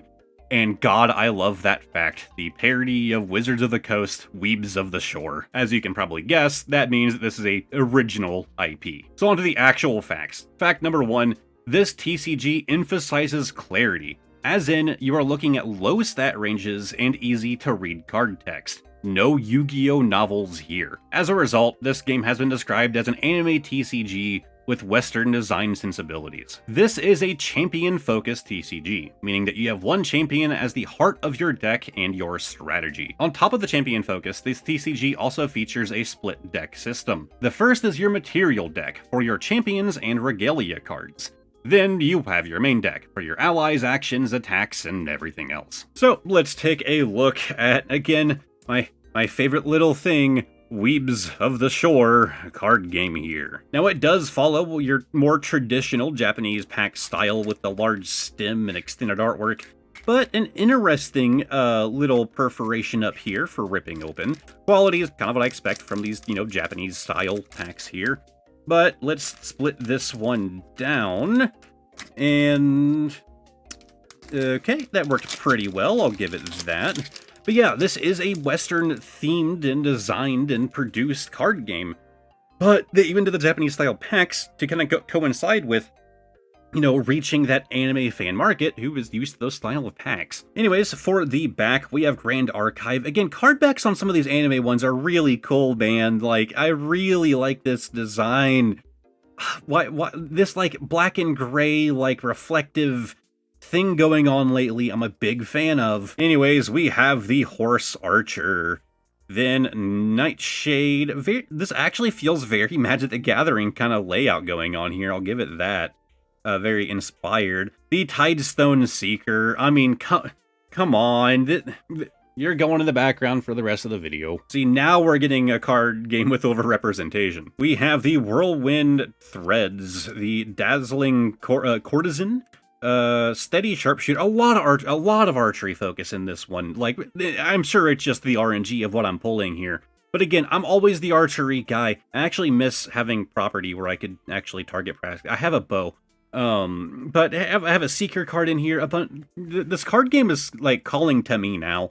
We have Something Disposer, don't know how to pronounce that one, and we have Bagua of Vital Demise, I don't know. I'm dyslexic, don't judge me. So, no hollows pulled, which is a bit of a bummer. I'd like to see how their hollows look, but, yeah, card quality feels fine. You have a bit of that textured backing back here.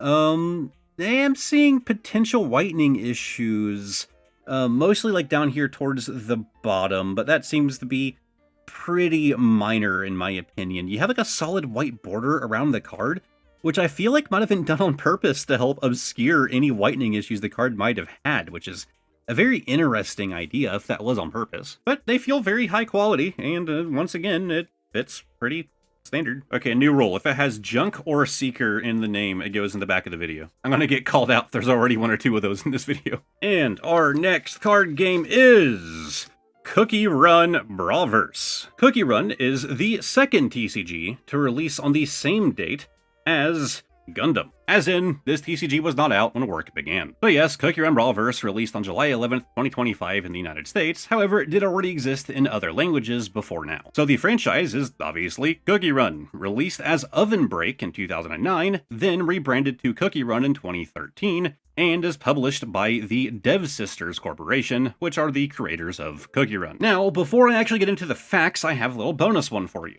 I was concerned about my ability to get my hands on this, and again, the plan for this video was for it to release last month in July. So, I actually reached out to the developers to see if they would be willing to send me a pack, and they very much were. They were excited to be featured in this video, but there was no exchanges of money or anything like that. They just sent me the pack. So since they were nice enough to do that for me, I went ahead and let them provide the 3 facts for the video, so I'm going to read them verbatim as they sent in their email. Fact number 1, cookies from every era. The Braverse TCG brings together cookies from across the CookieRun universe, so you'll see classic favorites like Ginger Brave, fighting alongside newcomers introduced just for the card game. Fact number 2, gorgeous alternate arts. Some cards in booster packs feature beautiful full art or alternate art designs that are highly sought after by collectors and make decks look amazing. And fact number 3, rewarding organized play. Players can earn exclusive promo cards, accessories, and prizes by attending local game shop events even if they're playing casually. I felt like they were nice enough to send it to me. I'm gonna, the big goal of this video was to, give you the facts that I think a marketing team would want you to know, and in this case, well, those were the facts that the marketing team wanted you to know. So here we have the release of CookieRun Braverse in the United States, Brave Beginning. And pack quality, you have a little bit of, that crimp design going on, not quite as crazy as you tend to see with a lot of the more Japanese-centered cards. I believe this was originally Korean. Future me can put a thing on screen here. But as always, it has that ripped thing that I just don't care for in these styles of packs. I know, I'm very nitpicky. I am what I am. Feels kind of Digimon-y almost with the layout here. Not that much, but again, we have a very white focus like we did in that other TCG. We have the chili pepper cookie, the apple cookie. There's a lot of blank space for that text there, but maybe you have some much larger rule boxes in this card game. We have the plum cookie, DJ cookie. Yeah, there we go. So yeah, you definitely have some things that fill that space in. We have the beet cookie, the popcorn cookie, kiwi cookie, and the prickly cactus gloves. Not cookie. There's something else behind that too. We have the Mocha Ray, which is a hollow. Oh, and I forgot, we need to look at the back here as well. Kind of like, is it really like a candy cane back there? That's my guess. Again, thematically, I would kind of say these almost feel like the modern Digimon cards, like a little bit, not a lot. It does also look like the, you know, with the more simplistic roll boxes that we're seeing on a number of these cards, not all of them, probably means that this gameplay is a bit easier to pick up and learn. As for the quality, this is one of the few that we're seeing that doesn't have immediately noticeable whitening issues out of the box, which is, you know, always good to see. That's kind of what I would expect. They do feel a little bit thinner than a number of the ones that we've looked at, but not like too much, you know, not too crazy. They do have that issue with a lot of thinner cards where they will warp from a little bit of bending like that without a hard bend, but again, warping is the easiest issue to resolve. And finally, yeah, pretty standard card size. I do apologize if I'm starting to get a bit shaky. I've been filming for a few hours now, and I should probably go get some food, but instead, we're gonna take a look at our next card game, which is Disney's Lorcana. I'll be honest, not a big Disney guy, so I actually haven't looked into this TCG yet, which I probably should have. Disney Lorcana released on August 18th, 2023, being published by Ravensburger, which is known for making jigsaw puzzles and other Disney board games. Fact number 1, of course, this is another crossover TCG, but with only franchises that belong to Disney. And honestly, looking at this list, they really don't seem to miss much. Here are just a few of the many franchises included: DuckTales, Beauty and the Beast, Big Hero 6, Atlantis the Lost Empire, Aladdin, Dumbo, Frozen, Hercules, Lilo and Stitch, Robin Hood, Tangled, Tailspin, The Emperor's New Groove, The Lion King, and, most importantly to me, Treasure Planet. Although Lion King's kinda up there too. If we get a card from either of those, I'll be real happy. And Emperor's New Groove. This game's rules are intentionally made to be simple, far more so than other TCGs like Yu-Gi-Oh! And Magic the Gathering. This is to make it open to young kids and newcomers, but still featuring enough depth for competitive players to have something to grasp onto. This TCG plays out as more of a race rather than combat. You quest for lore points, and the first one to reach 20 points wins. This gives it a storybook adventure vibe, rather than assuming Robin Hood is shooting arrows at Disney princesses. So let's take a look at our non-combat game here. I mean, it's Disney, were you expecting combat? Honestly, kind of unique pack feel. I feel like if you were just opening it, you wouldn't really notice, but if you're trying to take a look at the pack, yeah, you can tell it's produced by a company that doesn't do any other TCGs. Not saying that as an insult, but like there's not a whole lot out there that's like a very similar style, at least. But it feels high quality enough for me. Of course, you have to have the mouse there. And yeah, it opens fine. So let's take a look inside. First, I think I saw something there at the back. Yep, you have a QR code here to learn more about Disney Lorcana Trading Card Game Companion App.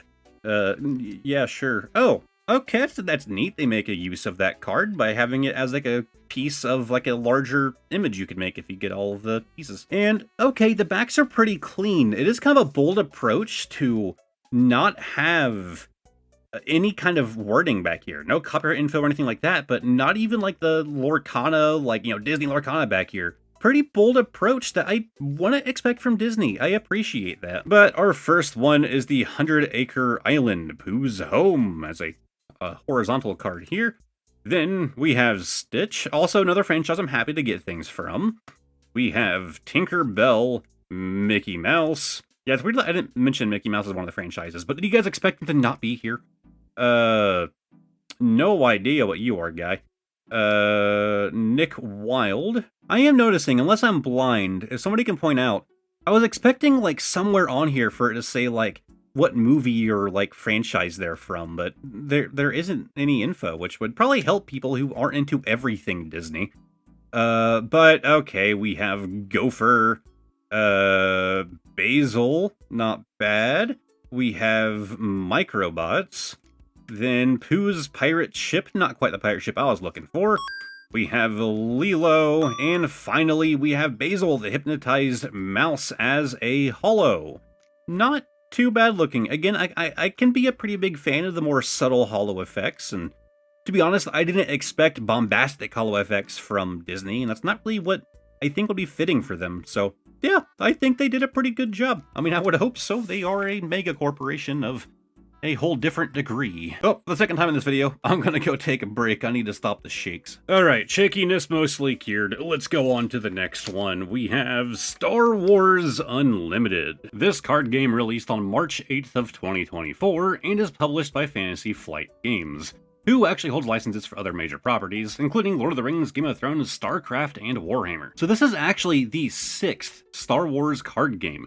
The first one was the Star Wars customizable card game by Decipher, which launched in 1995 and ran for 6 years. After that, we had the Star Wars TCG, produced by Wizards of the Coast, and launched in 2002, with a pretty short run and ending in 2005. Then came Star Wars Pocket Model TCG by WizKids, which, while it had a very unique gameplay design, it only lasted between 2007 and 2009. After those three, Star Wars has remained with Fantasy Flight Games, starting with Star Wars The Card Game, which ran from 2012 until 2018. Interestingly, Star Wars Destiny released while Fantasy Flight's previous Star Wars TCG was still alive, in 2016, but it ended in 2020. Now we finally get on to Star Wars Unlimited, the third Star Wars card game to release under Fantasy Flight Games. Gameplay follows a 2-arena format, as your battle takes place on both the ground and in space, which adds some complexity to your strategy. And lastly, dropping their reliance on the dice-focused gameplay that we saw with Star Wars Destiny seemed to help with its mass appeal, as Unlimited actually kicked off pretty strong. Strong enough that a second format was launched called Twin Suns, which allows up to 4 players. And now, I can finally mention, yeah, it has a weird paper pack. Also, you know, this launched well after Disney had the Star Wars license, but it's not printed by the same company that does Disney Lorcana, which is just interesting to note.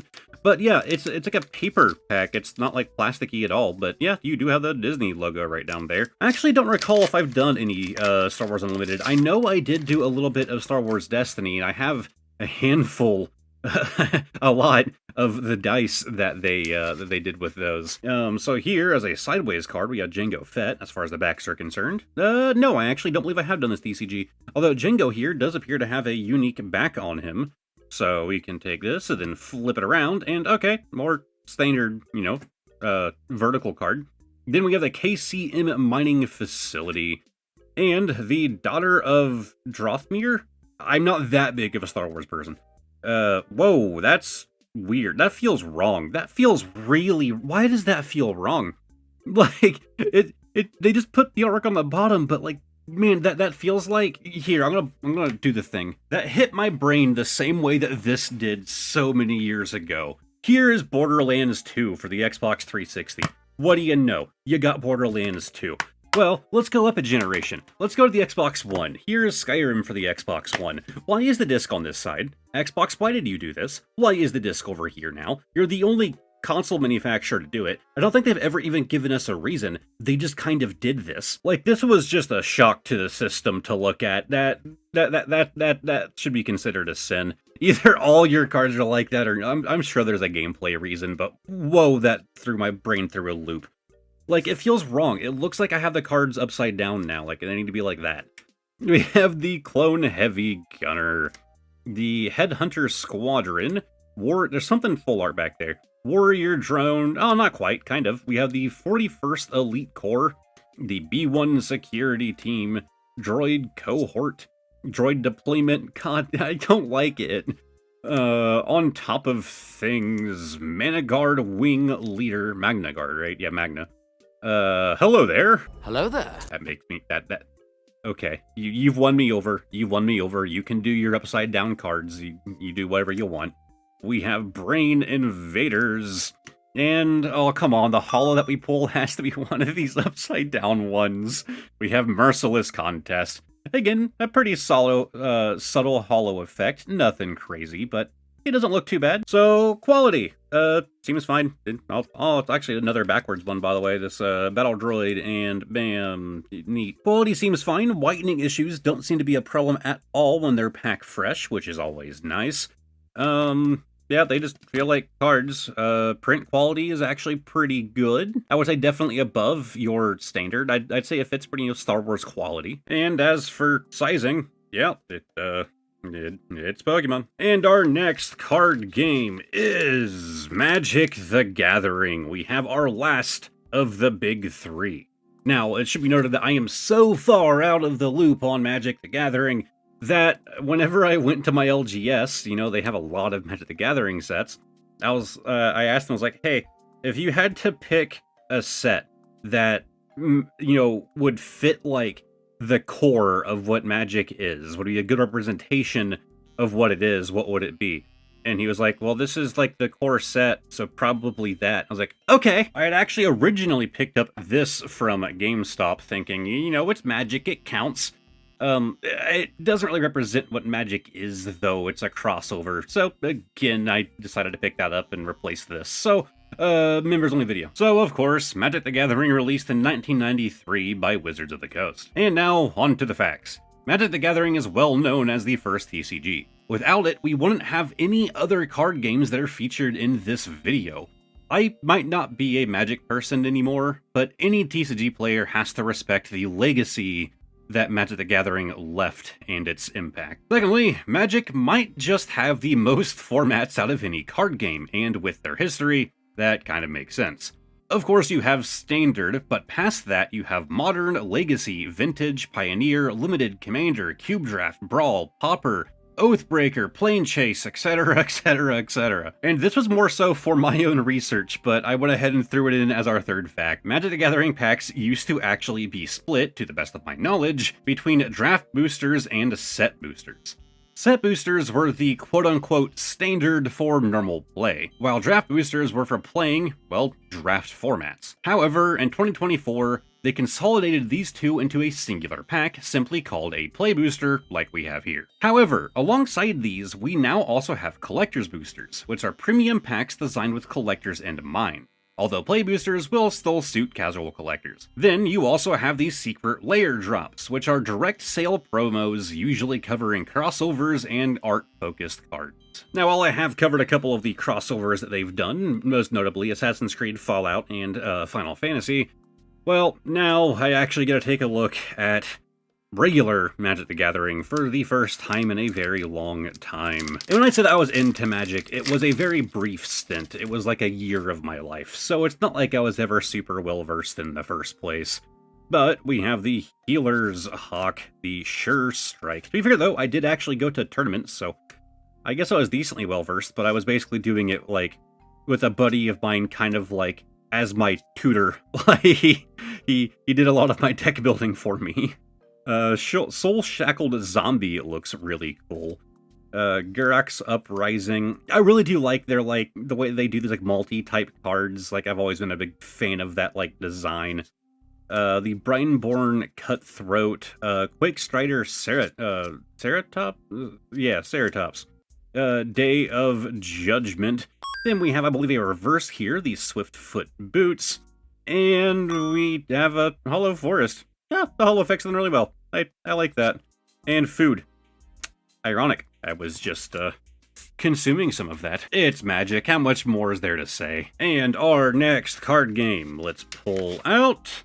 Oh god. So this was one of those cases where, well, in order to get one pack, I had to get two. Members only. Okay, so I actually couldn't find the logo for this card game, at least not without a obscured background and super low resolution. The only site I could find it on was actually currently down. So instead I took this card right here, and I very poorly photoshopped Rickety Cricket from It's Always Sunny. So, we're going to use that for the logo. Here we have Cricket Attax, which originally released in 2011, but was kind of rebooted in 2021. And as you can clearly see there, this is published by Topps. Alright, so first fact, I don't know anything about Cricket, and the publication history of this game, honestly, just really confuses me. There's a chance that this card game isn't actually still in print, but honestly, I am super lost on trying to find any info about this, so I'm just including it. From what I can find, the IPL TCG ended in 2021, and they launched, quote, The 100, which seems to be the same thing, but I guess focused on a different league. I don't sport. This is basically just a stat-based TCG with each player card featuring attributes like batting, bowling, and fielding, rated between 1 and 100. The idea being that this TCG should be easy for kids to just pick up and play. As a part of its 2021 reboot, they actually tried to pivot their marketing to work as an educational tool to promote math and social skills. They claimed that the social skills came from, like, you know, playing the game with your friends and trading.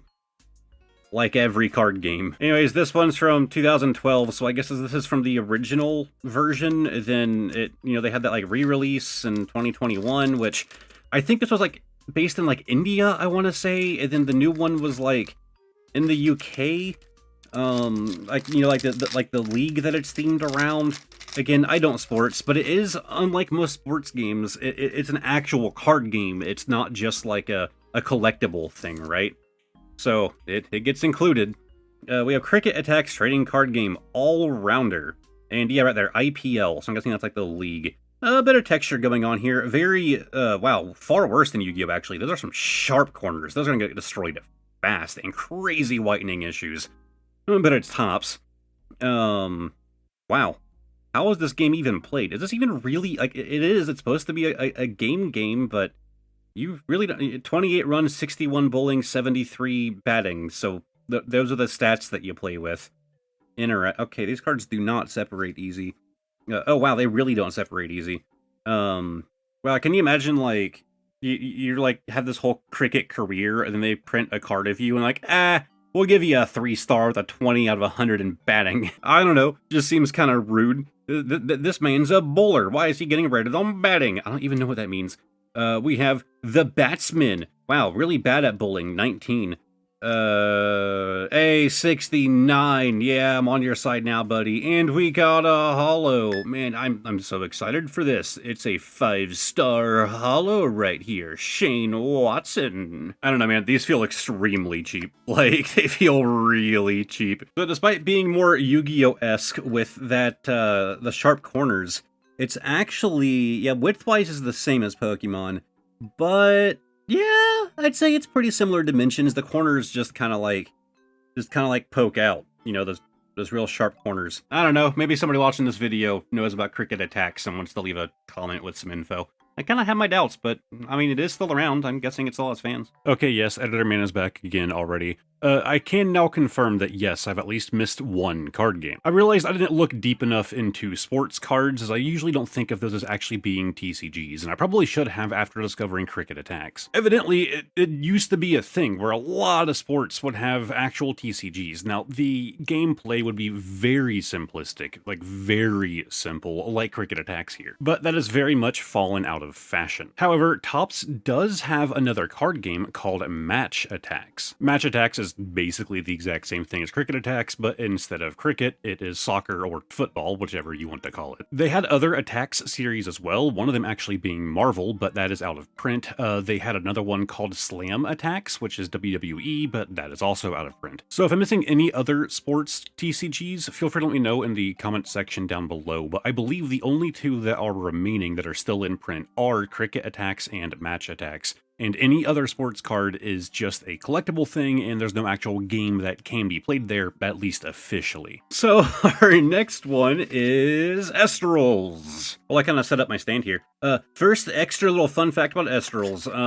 They actually contacted me and sent me a bunch of stuff to do a video on. Was entirely unpaid, not sponsored. I was allowed to say whatever I wanted to, which is a rare thing. Usually people who want to work with me or sponsors who want to work with me don't like the fact that I reserve the right to say what I want, and if I think your product is trash, I'll still take money if you want to sponsor me, but I'm going to say your product is trash. Again, Elestrals didn't actually pay me, but they sent me a bunch of stuff knowing that I could talk bad about them, and I did have some complaints, but I generally liked it. I thought it was a pretty dang cool new card game. So Elestrals released in 2022 for Kickstarter backers, but in 2023 for everyone else. This card game was created by A-Drive, a Pokemon content creator, and is being published by Elestrals LLC. So, as mentioned, Elestrals started off as a Kickstarter, asking for, honestly, a crazy amount of money. I don't know how they managed to raise it. Their Kickstarter asked for an insane $1 US. But they raised close to 1.5 million across 7,530 backers. So they hit their goal pretty quick. The gameplay is a pretty good mix of Pokemon and Yu-Gi-Oh! Using a split deck system, again, to prevent dead draws. I do think it takes a little bit longer than some of the TCGs around this like skill level to pick up and learn, but I think it's worth it in the end. It's actually pretty fun. There's a lot of aspects of classic Yu-Gi-Oh! That I miss, that Elestrals like kind of reintroduces. But fact 3, most interesting to me, is their rarity system, specifically the stellar rares. Now, you can get a normal stellar rare, which is comparable to Chinese in Pokemon. However, you can pull very special ones as well. Some stellars are serialized and have a very limited print run, often only 99 of each card. And if you pull one of them, you can register the card on their website, which will mark that card as being found. You can also get an idea as to how rare your card is this way by seeing just how many of those serialized cards have been claimed. Of course, I did a massive deep dive into Elestrals, so if you want to check out that video, just search JunkSeeker Elestrals, you'll find it. Anyways, here we have Daybreak, which is actually a set that I did not cover in that video, as they were just sending me things from their newest set at the time. Yeah, this like perforated kind of top on here, but of course I tend to prefer doing this whole thing. Wow, it's not really working out too well. Okay, I can't really open it anyway. Yeah, their packs are pretty durable, which is an up and a down. Yeah, we're whipping out the scissors here. Yeah, I give up. Bit of a complaint from me when it comes to the way that they do their packs, although I think they've been redone more than once at this point. So hopefully we can pull a stellar in here. So we have Nebulio, Burb, Kangaroo, Soulbell, which I think I got the stellar of Soulbell, I'm pretty sure, in that video. We have Barabog, oh, actually, we got a holo of this guy, and I remember, like pointing out how I liked how they did the holo effect on that one.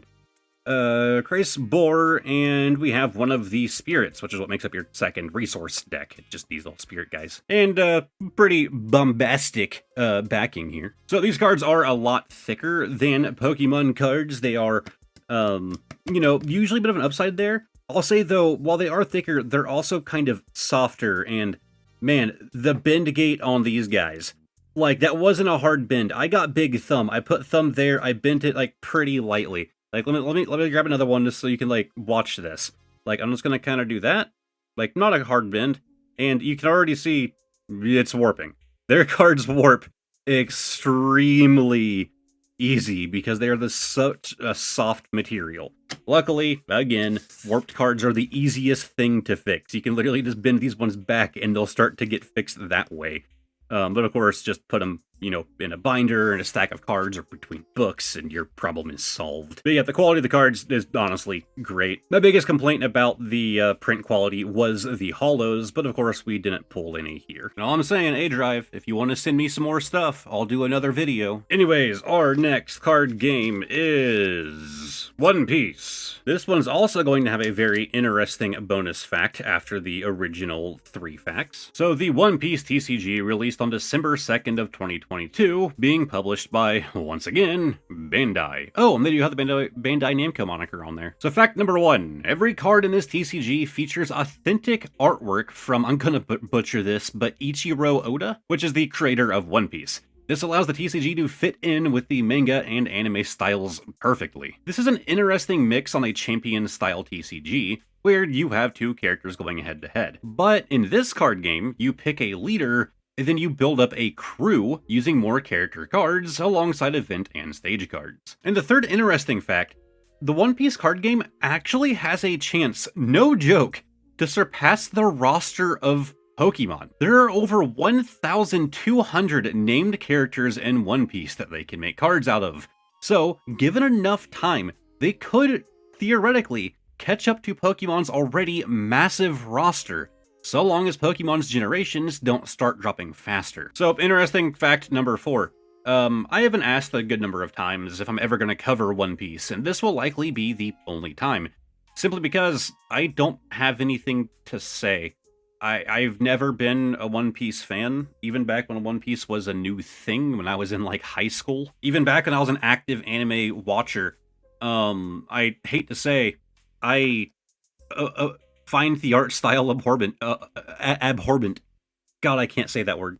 Abhorrent. It's not hard to say. I don't know why I thought it was. And I understand, you know, people like what they like, and this card game is very successful for a reason. The show is very successful for a reason. It's just not for me. So I understand why it's popular, but I never watched more than maybe like a season of One Piece and never had any interest in watching anymore. I have always disliked the art style, but of course this TCG has a massive focus on the art style, using, artwork from the actual creator of the TCG on every single card. So clearly people are a massive fan of... Okay, I really can't open this one. We're gonna have to do the scissors again. Thank you, Bandai. I normally use scissors for Bandai card packs anyways. So again, a full dedicated One Piece video by me is not something that you would want. I don't know hardly any of the characters, let alone all 1,200 of them. And I just wouldn't personally enjoy my time going through them at all. Like, it's just... It would not be a fun time for me, and that would come out very strongly, and this is probably the one time that you are going to see me cover One Piece. But, I mean, we are looking at depictions that look like they are taken straight from the manga, perhaps straight from the anime, which is supposedly a thing that they do in here.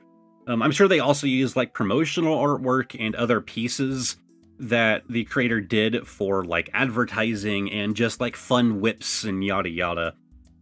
So I'm sure that's like a very fun aspect for a lot of fans here. We have Honesty Impact. Actually a pretty cool looking illustration. It feels very comic-like. It feels more comic than manga to me. And we have Shihira Hoshi. Sure. Oh, and this is something, I'm sure. Neat. Is it kind of like a token, maybe? So, these are the card backs, and worth noting, these two were actually unique. This one being that last one that we just pulled, and that, for some reason, Nami card as a red back. I don't know why. And for the 100th time in this video, it's print quality, all of that. It's Bandai. Like, it's the same as anything you would expect from Bandai. Card size is gonna be the same. They're gonna be a bit thicker than Pokemon cards, all of the same info here. So again, I do apologize to One Piece fans. Like, I have nothing against you enjoying One Piece. It's just not something I've ever been interested in. It doesn't help that even when I was super big into anime, which I still do watch a fair amount, I've actually been watching Fullmetal Alchemist again recently, I have always been very picky when it comes to anime. And next up, we have... Oh, I know exactly what we have. We have Dragon Ball, and this is going to seem a little weird to you guys at first. Dragon Ball again. Now, allow me to explain. So we're going to do this in a specific order, starting off with this pack here. Luckily, my wife is an active Dragon Ball collector, so I have a bit more info on this. Now, due to a bit of a mix-up, I actually thought I had one of those packs, and I didn't. So I had to have something literally overnight shipped. It just arrived today, and that was this. It came with 4 packs and some promo cards. That's where that pack came from, so members only. So this is Dragon Ball Super Masters, which released in 2017. And once again, it's Bandai. So you might be looking at the pack and thinking, why did he call it Masters? It doesn't say that anywhere. Well, that's because the Masters moniker was a change that was done more recently. Dragon Ball Super actually released a second card game called Fusion World, and that release meant that they couldn't just call this the Dragon Ball Super TCG anymore. So changing the name to add Masters was intended to help prevent confusion. Now, despite it being called Dragon Ball Super, it actually covers every Dragon Ball era, including non-canon and debatable canon sources, like the movies, GT, and various spin-offs. Dragon Ball's actually had a good number of card games in the past. Masters actually makes the 5th. The original was the Dragon Ball Z CCG by Score. Then we had the Dragon Ball GT TCG, also by Score. After that, we had the Dragon Ball Z TCG by Panini. And, sorry, I said the wrong number earlier. That means that Masters is the 4th and Fusion World is the 5th. So we're going to open this up, then we'll get into the existence of Pokemon, of Dragon Ball Fusion World.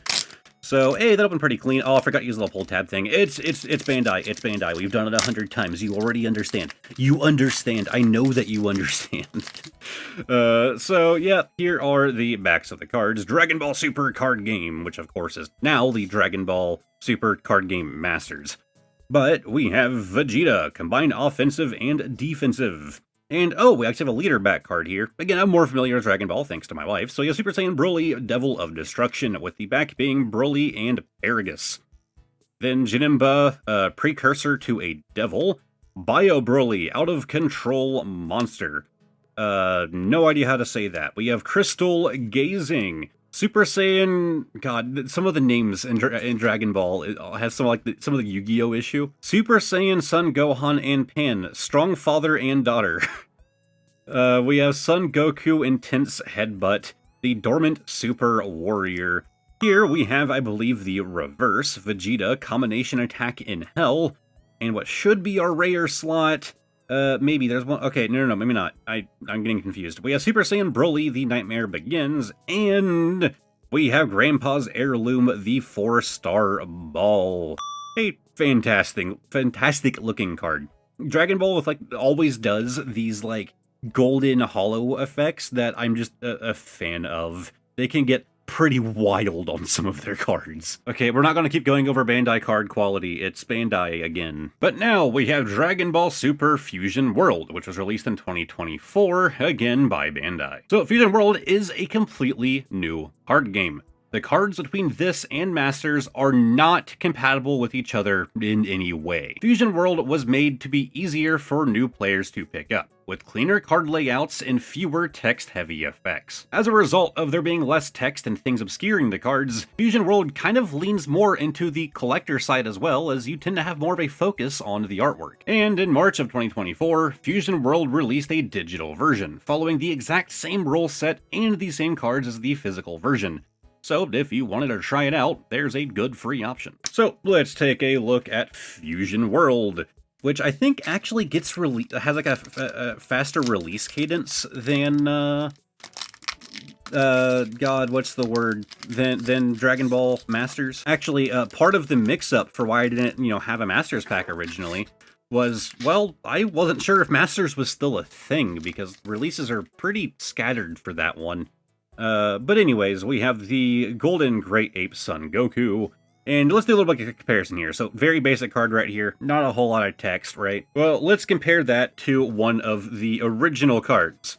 Can you spot some differences on what's going on here between Masters and Fusion World? Here, you have a Yu-Gi-Oh novel. Here, you have a fun card game. Of course, you have a lot of competitive scene people who are much bigger into this, but I think a lot of people have moved over to Fusion World. Also, it comes with these, feel free to use that.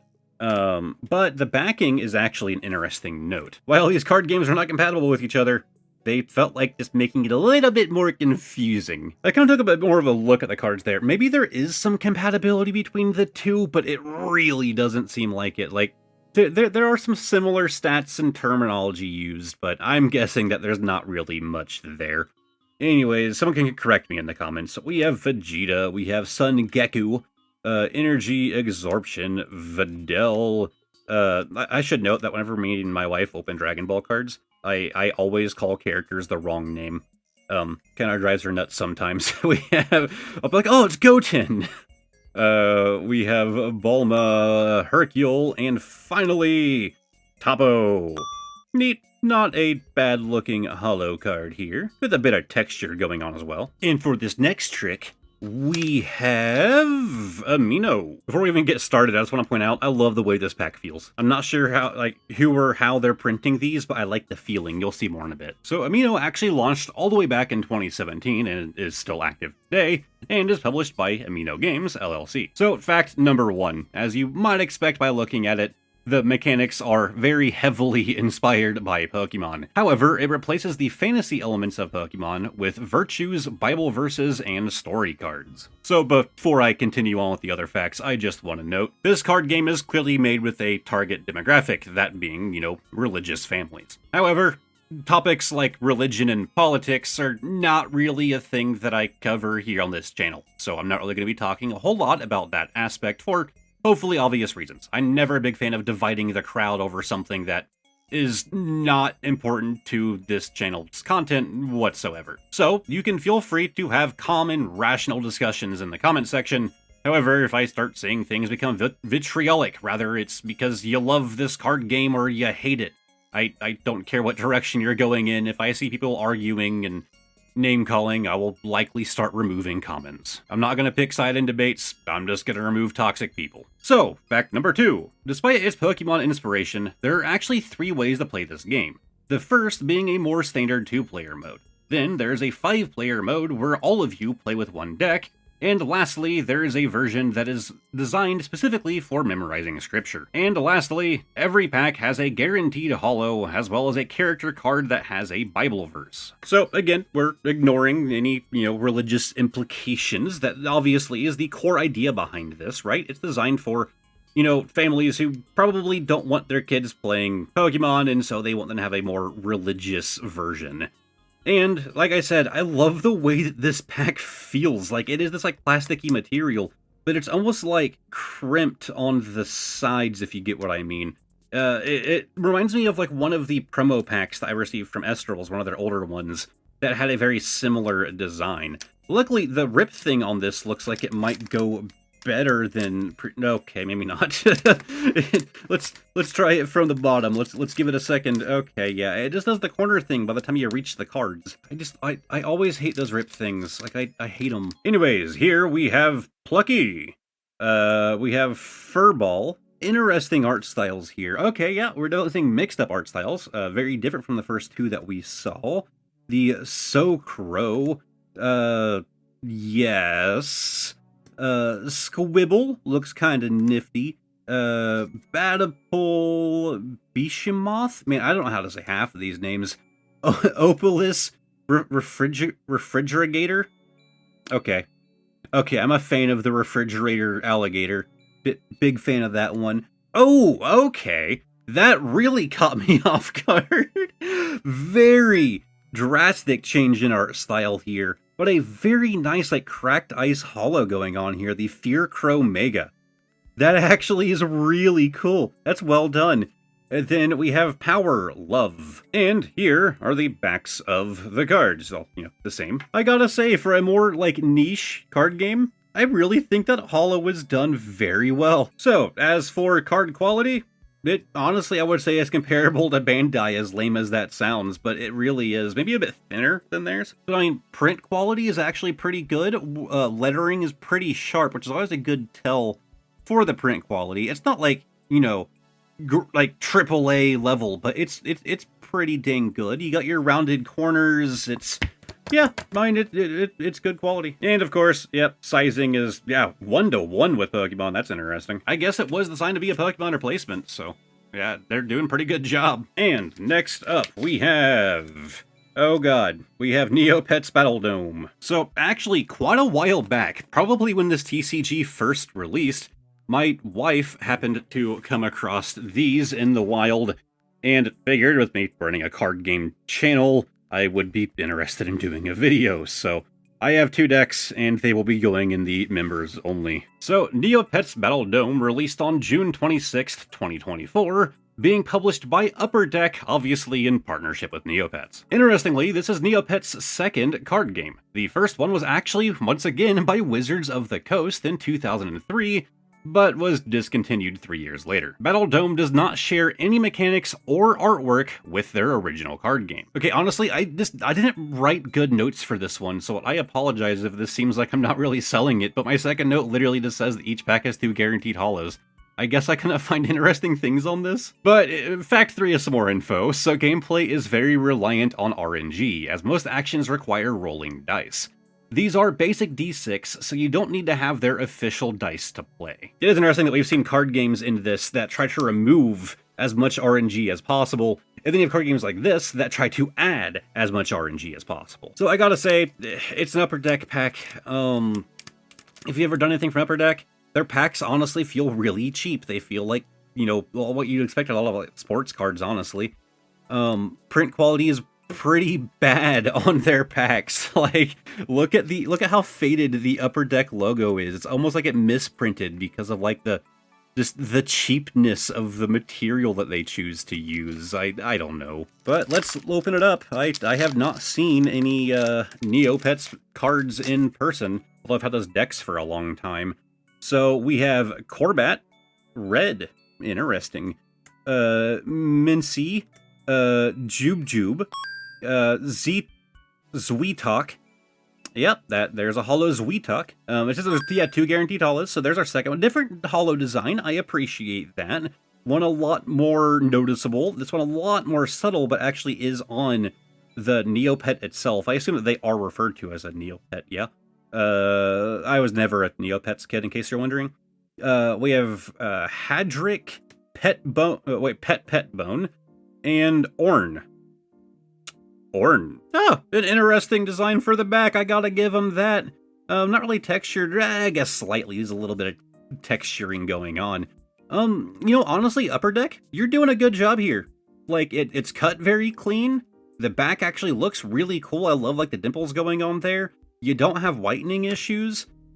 I mean, obviously the front of the cards are very plain, but it's obviously designed to be a kid's game. What did you expect?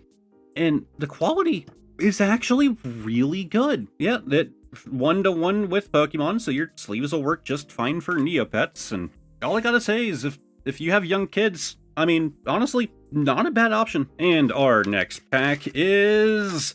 Alright, you guys gotta bear with me on this one. Now, you might be looking at this pack and thinking, man, that looks really old. Well, that's because it is. Despite the large shurikens and 6 guns name up there at the top, that's actually not the name of the card game.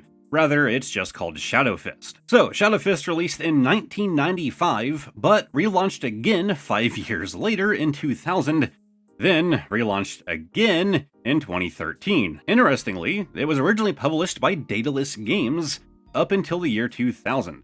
That is when it was relaunched by Z-Man Games until it went defunct in 2010. Then, in 2012, it was taken over by none other than Shadowfist Games for an unknown amount of time. Finally, and currently, it is published by Vestula Games, starting in 2018. So I wrote the facts for this one before I did for a card game that we did way earlier in the video, so I'm just kind of gonna go off of what it says here, but there's another card game that had a similar issue to this one, that I debated on not actually including. This was actually the first one I struggled with the idea of, should this one be removed from the video? And that's because it's not a TCG anymore, but it also kind of is. From what I can tell, all releases of this TCG are a part of the same card game and compatible with each other. So this pack here is actually from 2006, and the cards inside will still work with more modern product as well. However, they no longer produce packs. Starting in 2013, they shifted from a TCG to a DCG, or a dynamic card game. So, releases are done as fixed, non-randomized expansions. Today, under Vestula Games, they still do small print runs. So, I decided to include this TCG as the cards are technically still in print, and you can still buy old boosters that are compatible with the modern prints. So, grain of salt if this should actually be included or not. But going on to fact 2, Shadowfist began as a tie-in to the Hong Kong action RPG Feng Shui, I hope I pronounced that right, featuring over-the-top martial arts battles, ancient sorcery, cyborgs, and, as is evident by this cowboy-themed pack, time travel. This is actually the longest-running indie card game, from 1995 all the way until, well, today. The gameplay itself is actually very unique, dropping the idea of 1v1 combat. Instead, it is designed as a multiplayer free-for-all, controlling distinct factions like Dragons, Lotus, Architects, Ascended, etc. And somehow, this Shurikens and 6 gun pack fits into the Dragons faction. No, I'm not kidding. So, let's take a look at some dragons here. So, kind of hard to judge something this aged, right? But yeah, print quality is real bad on the pack right here. It's obviously a much older style pack, but Let's open it up, and yeah, opens really clean. That's always one nice thing about some of these older packs, is just how easily they open. So here is the back of the Shadowfist card game, all seem to be the same. And we have 6 gun. Yeah, very, very classic card game that is still around. Just the Scratch, Celestials, the Gamma Beast. I also like the artists are, once again, pretty stand out there. Artwork, Copper 2006, Zach Hennessy. Like, it's kind of done very well. I hate this, like, thick border on the right side of the images, though. The Willow Bins, Mahjong Parlor, yes, Rise of the Neo Burrow, and the Golden Spike. So I have to imagine the more modern reprints, the quality might be a bit different. These do feel a bit more like playing cards, if a little bit thicker. Yeah, really thick borders going on here, but nice cut corners, and not a whole lot of whitening issues, maybe just some weird, like, cutting issues, like, right there on that corner. And as for sizing, pretty close. Pretty close to Pokemon. Very, very slight height change, like width there. Man, we still got a while to go. Hope you guys are buckled in. Next up, we have, Shadowverse Evolve.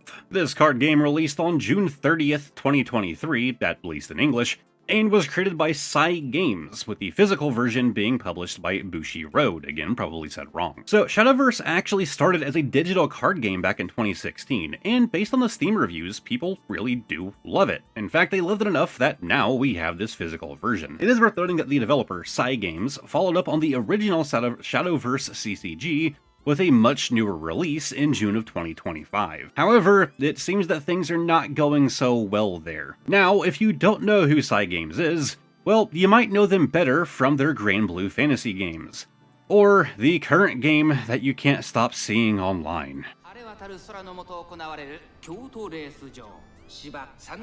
That's right, this is the same developer as the Horse Girl Simulator. The internet can be real weird sometimes. Now, as the name suggests, this game features an evolve mechanic, in which characters can level up.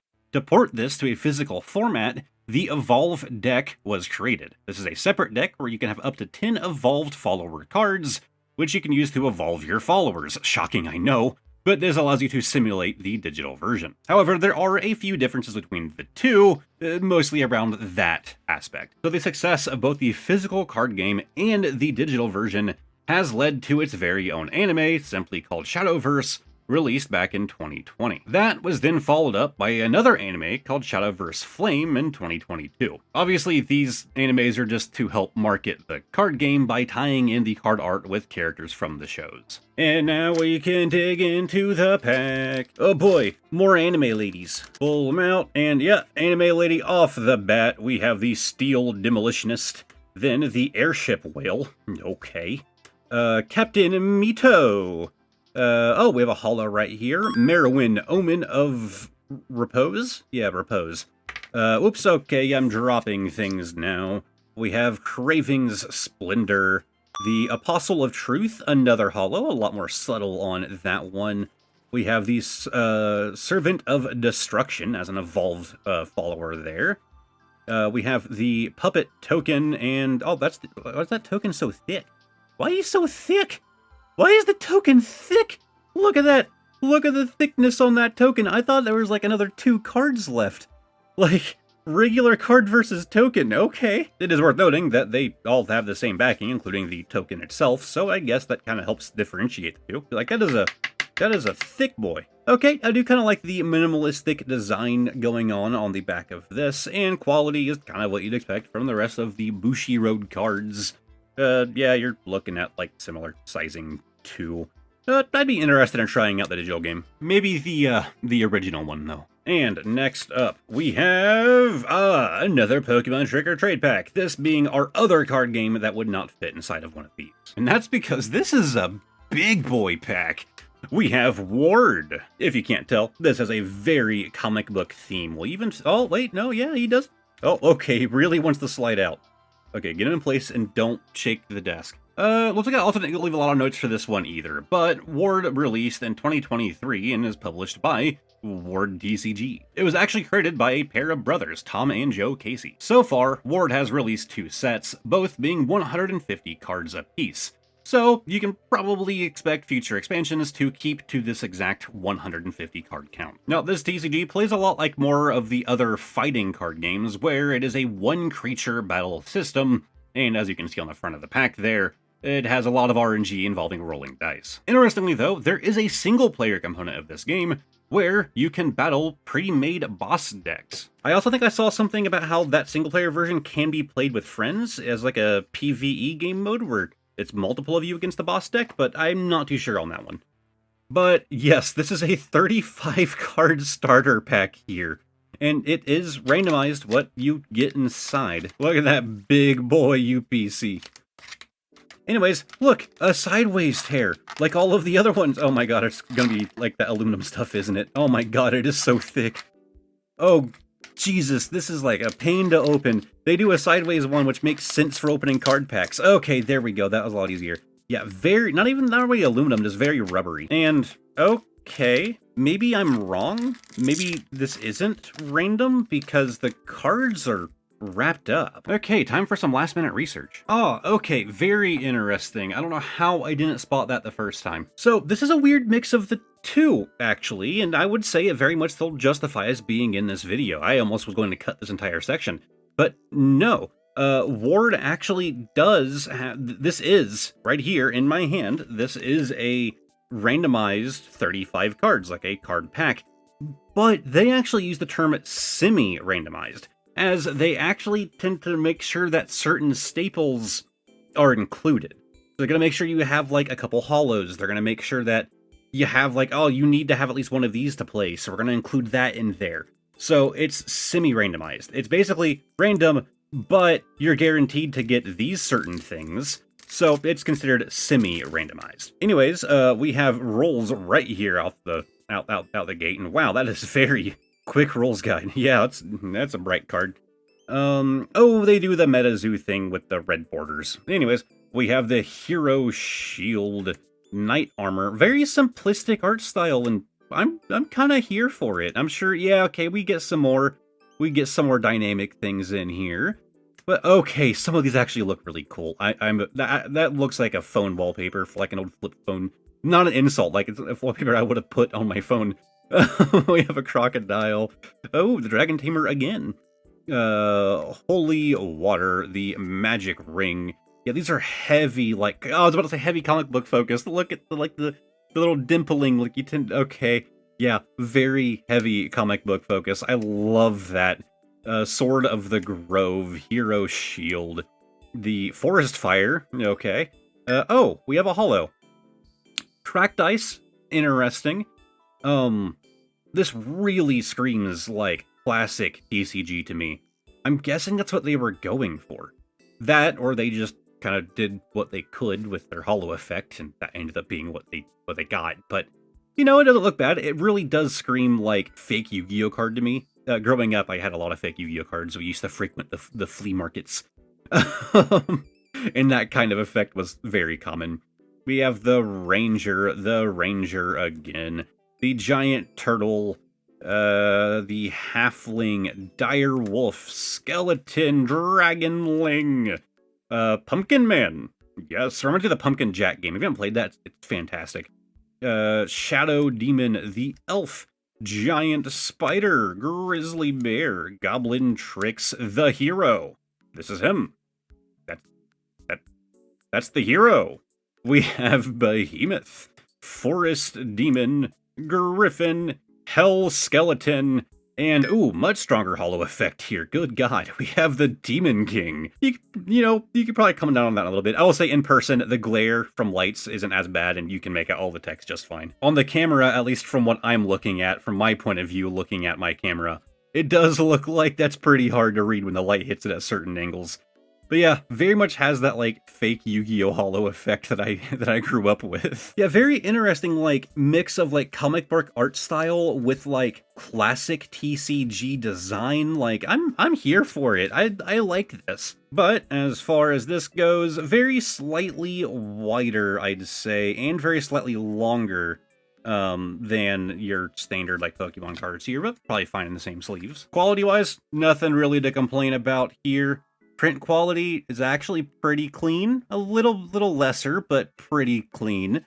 I don't see any whitening issues. The cards feel fine. They feel pretty durable. Yeah, not bad. And next, we have Digimon. So, Digimon originally released in 2020 as a pre-sale, but it had a more general launch in January of 2021. And of course, what do you know, it's published by Bandai. Also, I guess the Bandai Namco thing is normal on their packs. Now, of course, this is the new Digimon TCG, which follows up after the original card game made by Wizards of the Coast in the early 2000s. Despite being the same franchise and even having a set that features artwork from the original old Wizards of the Coast cards, the two card games are entirely separate and have no compatibilities with each other and follow very different rule sets. It features a very unique resource system, the Memory Gauge. Both players share a single gauge. Every card that you play will shift the gauge towards your opponent. Once it crosses over the midway point, your turn is over. Despite some pretty massive delays caused by the pandemic, Digimon's release was an extreme success. It launched with just the starter decks, but they sold out instantly, and Bandai had to rush to reprint them. Now, I've actually done a good amount of Digimon on this channel, so I am much more familiar with these little Bandai cards here. I was never a super big Digimon kid, but I did play... I forgot the name. Editor me can throw it on screen. I played one of the games and thoroughly enjoyed it only a couple years ago. I did watch some Digimon growing up. I did have some experience with it, but it wasn't Yu-Gi-Oh! Or Pokemon or Duel Masters, so it was kind of fourth fiddle for me. Megalo Spark, Ogremon, Justice Monocell Arm, Angimon, Poison Powder. We have a reverse, and behind that, another reverse. Lame. So yeah, the way it works is that your second reverse can be better, if I recall correct. Again, it's Bandai. You know how Bandai works. There are actually two different card backs for these, though, because this right here is a Digi-Egg, so it gets a Digi-Egg backing, whereas all these are just Digimon. I will say, I still enjoy modern Digimon cards, and I'd like to do more. Just occasionally. So about that whole thing where I lost the CannaBeast pack, same thing happened with Redemption. They arrived at the same time and got lost together. So, Redemption released in 1995 and is published by Cactus Game Design. And as you can probably tell from the front, this card game does share a similarity with Animo, as Redemption is a Christian-based card game, and, most admirably, is ran as a non-profit. The creator of this card game, Rob Anderson, created Redemption as a personal mission, not to try and make the next major toy or gaming corporation. Players build decks around heroes, evil characters, and biblical events, with the win condition being to rescue lost souls. Despite its very niche audience, Redemption is actually a year older than the Pokemon TCG and is still kicking, with over 7,000 unique cards printed across dozens of sets, making this a very expansive TCG that you likely have never heard of. Now, this one right here happens to contain 10 cards, and do we have a date on here? I am curious. Oh, this is 1995. Do I have one of the original Redemption packs here? That's actually kind of sick. I do know that the original one that I purchased was a different set. It might have actually been a fair amount newer than this. And it actually was like 2 or 3 packs, but, you know, they're gone, and I have this one. So there is the back of the cards. Very nice looking, like old art style here. Illustrator by Artist Unknown. Interesting. Yeah, I wonder how that works. We have Patriarch Travels, the Centurion, Wickedness of Delilah. So, yeah, unlike Amino, which seems to be a lot more, you know, kid-focused, this seems to be a bit more like teenage to adult-focused. It does seem like there is a bit more complexity going on in the card game, and obviously a less cutesy art style. So, the two card games together kinda work well for like a Christian-based card game, right? You play one growing up, then you switch over to this one as you get older. It seems like a decent idea for like churches to use in like, what is it called? Like youth groups, right?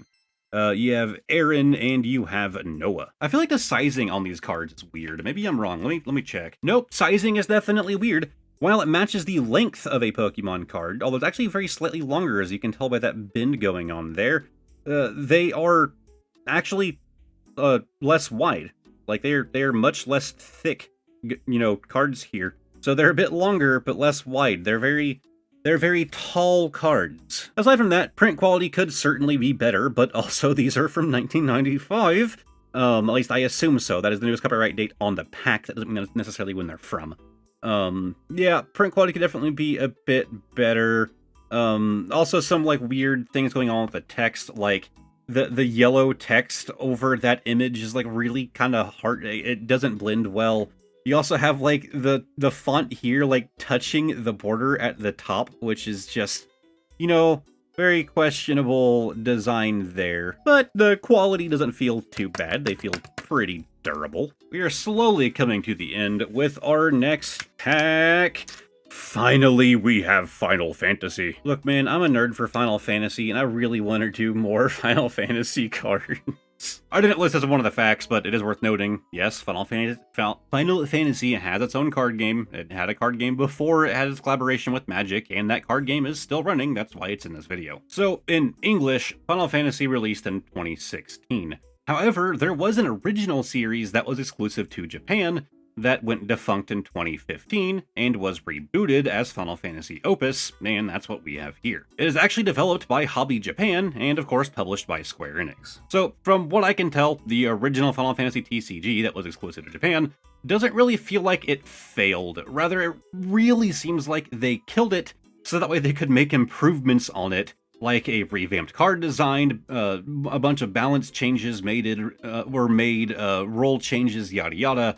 And then they rebooted it under the Opus moniker and did it as a worldwide release. It seems to me like they were just fixing some issues before they left Japan. So if you're looking at this and wondering, which Final Fantasy is this? Well, the answer is yes. From my digging, there seems to be at least 62 Final Fantasy titles included, with over 2,600 unique cards. The gameplay does feel a lot more traditional for a card game, with resource points called crystal points, which you can actually earn by discarding your cards. And it follows a very simple, drain the 7 life points from your opponent as the end goal. Now, none of that is necessarily a bad thing. A majority of what you guys play I would consider to be a more traditional card game. They're traditional for a reason, because people enjoy them. So, if you want to pick up Final Fantasy, it might feel pretty at home if you're already playing stuff like Magic the Gathering, Yu-Gi-Oh, all of that. And let's try the tear. Yeah, it's doing that thing. It's doing that thing, that rubbery outside. We're just gonna cut it like I normally do. And God, I love the feel of these cards. So yeah, you can actually see what Final Fantasy they're from right down here. And your rarity is down here, C for common. So we have the Warrior, we have Wool from Theater Rhythm Mobius.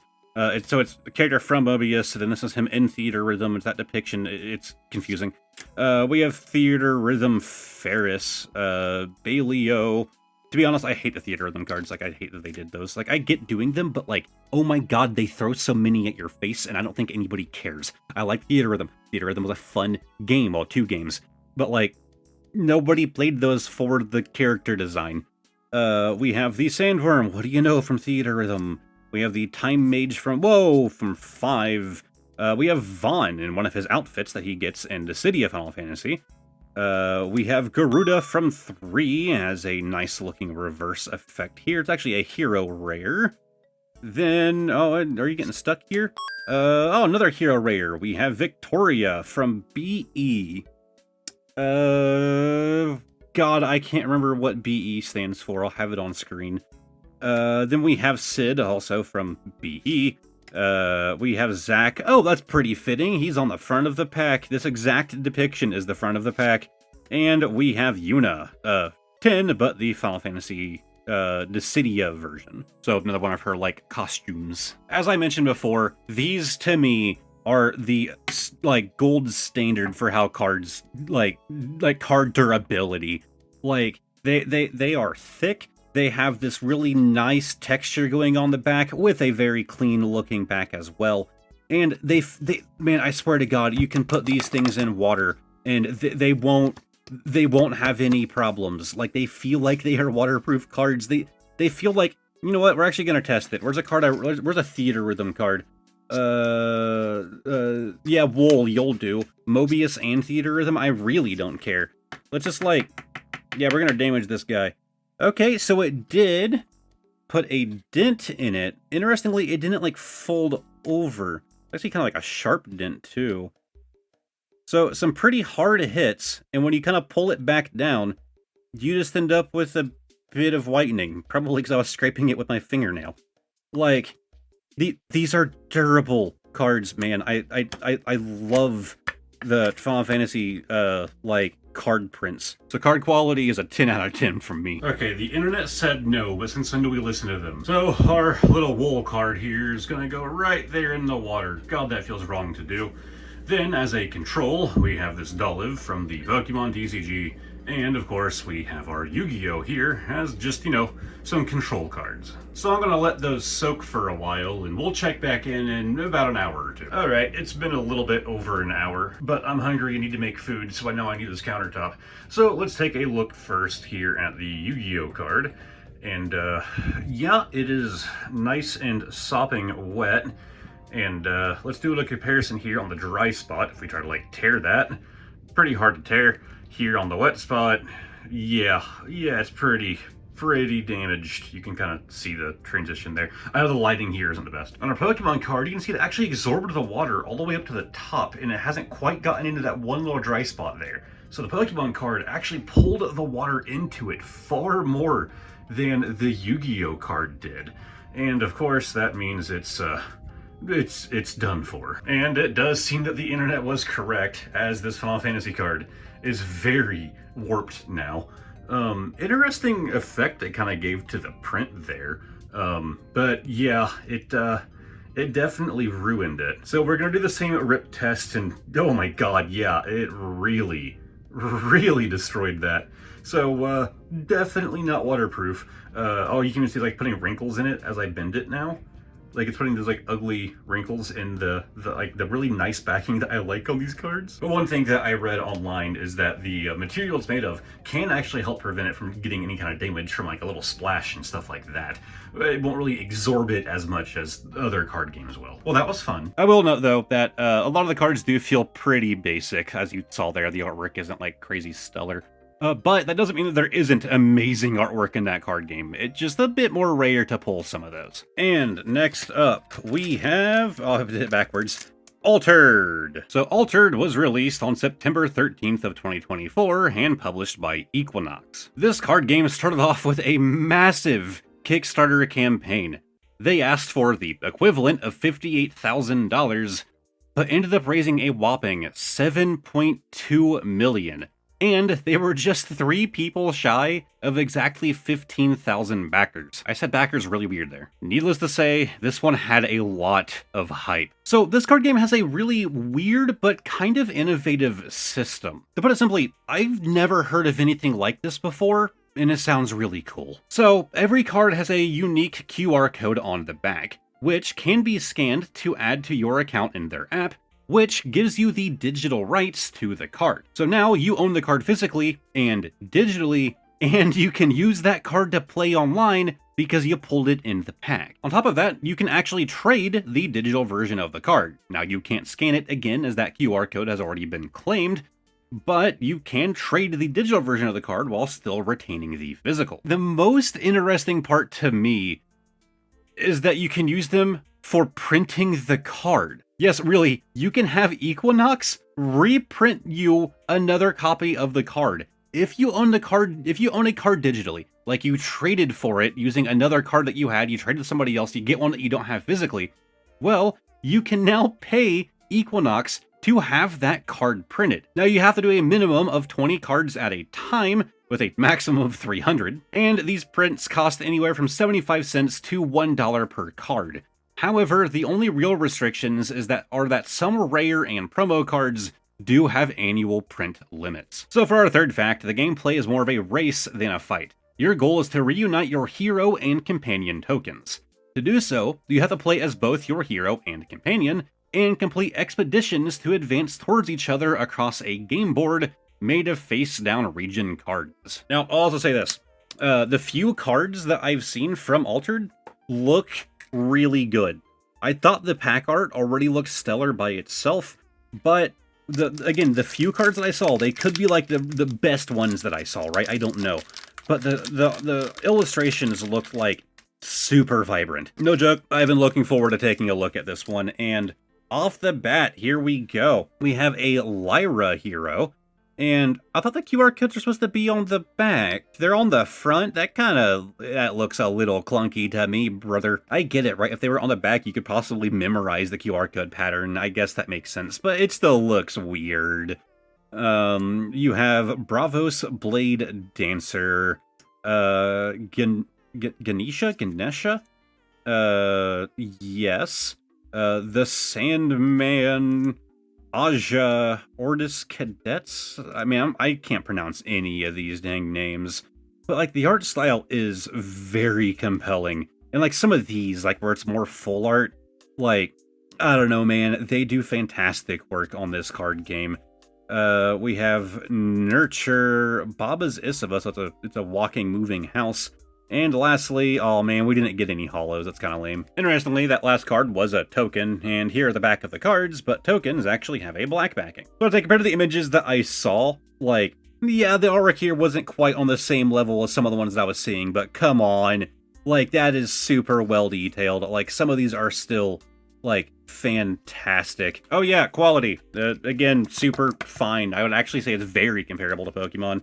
And what do you know, it's an exact match here too. Like, they feel a little bit more smooth than Pokemon, and that's really the only difference I can tell you. And next up, we have, Union Arena. Now, I don't remember the reason why I went with One Punch Man, but maybe I just couldn't find it at the time, but I did also pick up a Full Metal Alchemist deck, so again, this is going to be a MetaZoo video. To be honest, I only ever watched the first season of One Punch Man. So Union Arena is actually fairly new, releasing on August 4th of 2024 in English. And of course, I know, shocking, it's published by Bandai. So this is another one of those crossover TCGs where there's a shared rule set for cards from various anime that have to kind of squeeze into that rule set. So far, these shows include Bleach, Hunter x Hunter, Jujutsu Kaisen, Code Geass, Demon Slayer, One Punch Man, Sword Art Online, Black Clover, Fullmetal Alchemist, Attack on Titan, and Rurouni Kenshin, which I wish I would have gotten one of those instead. Kaiju number 8, Yu Yu Hakusho, Nikki or Nike, I'm not sure, I'm guessing Nike, Goddess of Victory, Evangelion, God, how do you say this, Kagurabachi, Solo Leveling, and Tokyo Ghoul. Interestingly, no, you can't mix and match cards from different series. If you make a Fullmetal Alchemist deck, then you can only use cards from Fullmetal Alchemist. You can't throw in cards from Attack on Titan. As with pretty much any other crossover TCG, the primary buyers are going to be collectors, not players.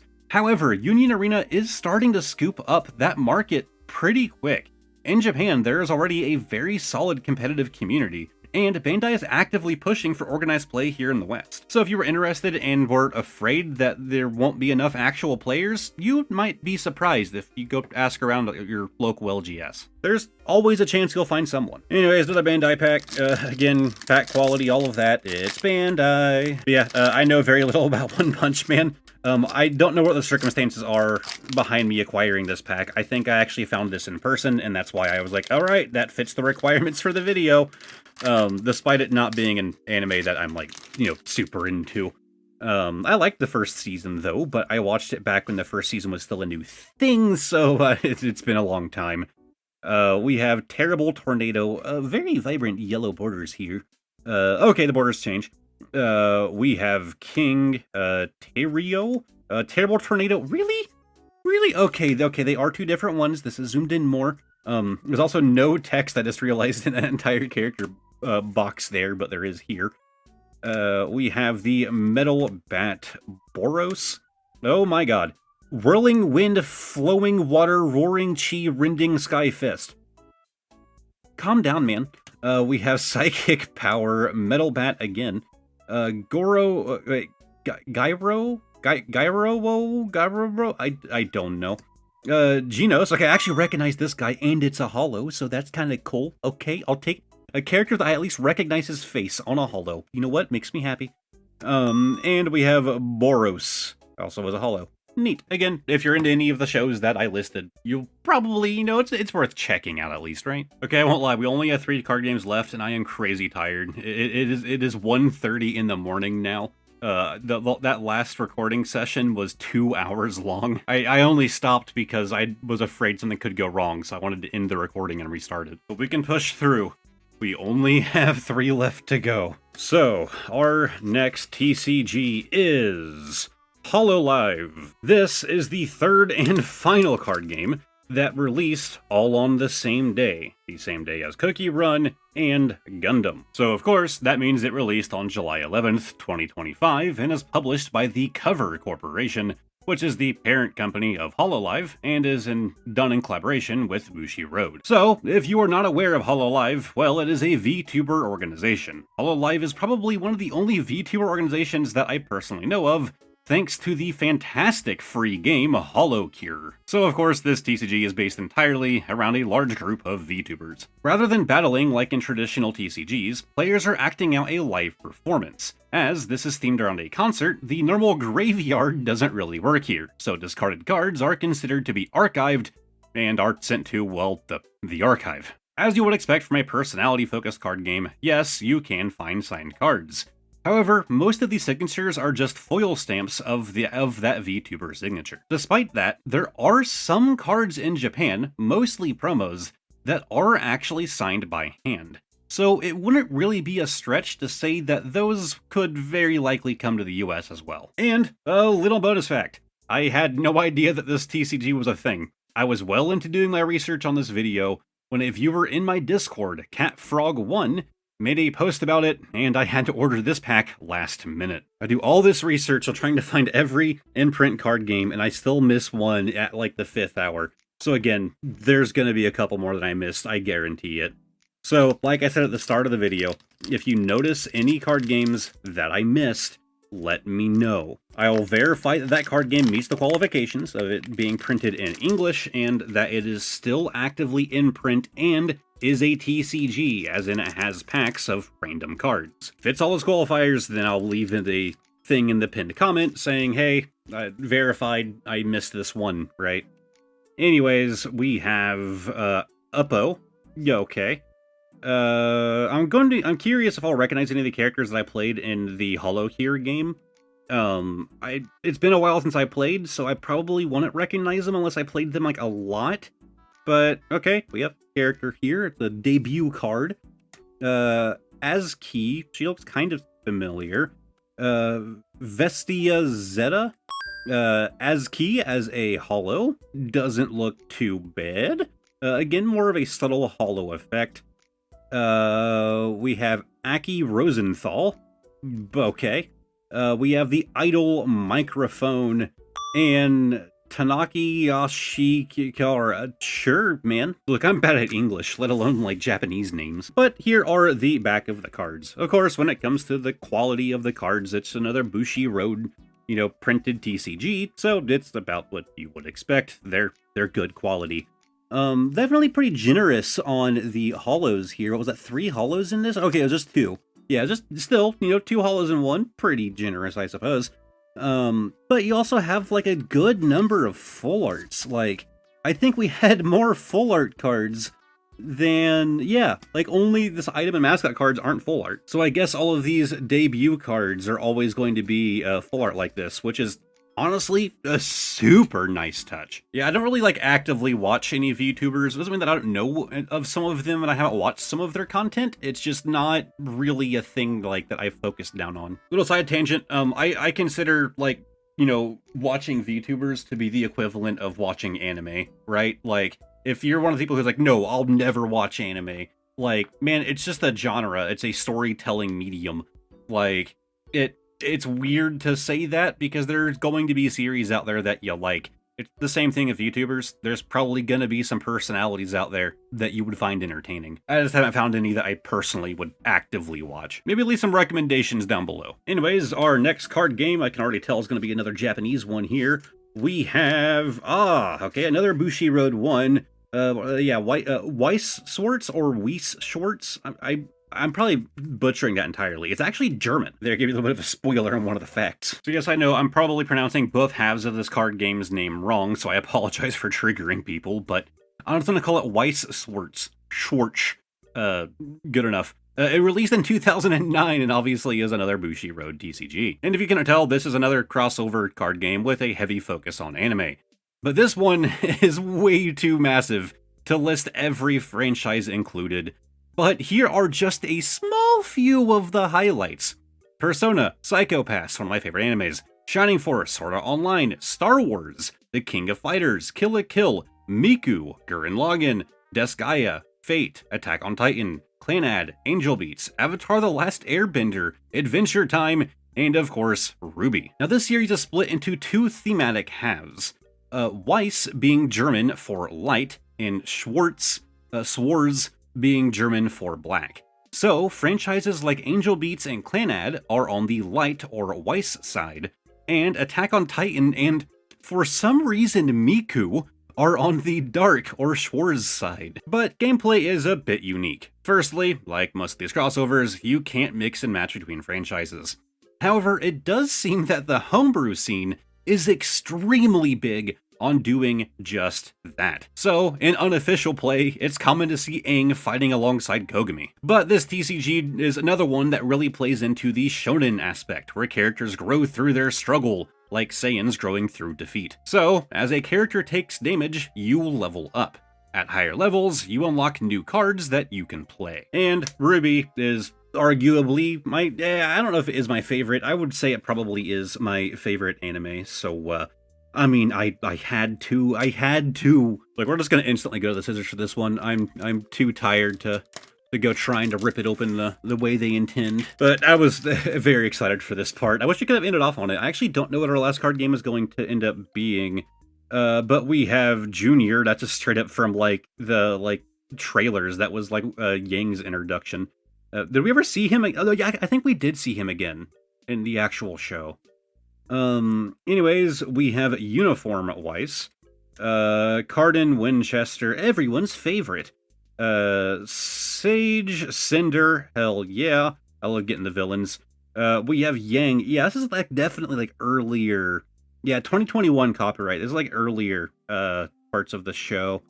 We have Weiss Summoning, and finally, A Kiss to Remember By. So, sadly, personally, no real big standouts. Getting Cinder is pretty cool. I will note, this was a holo. Did anybody else notice?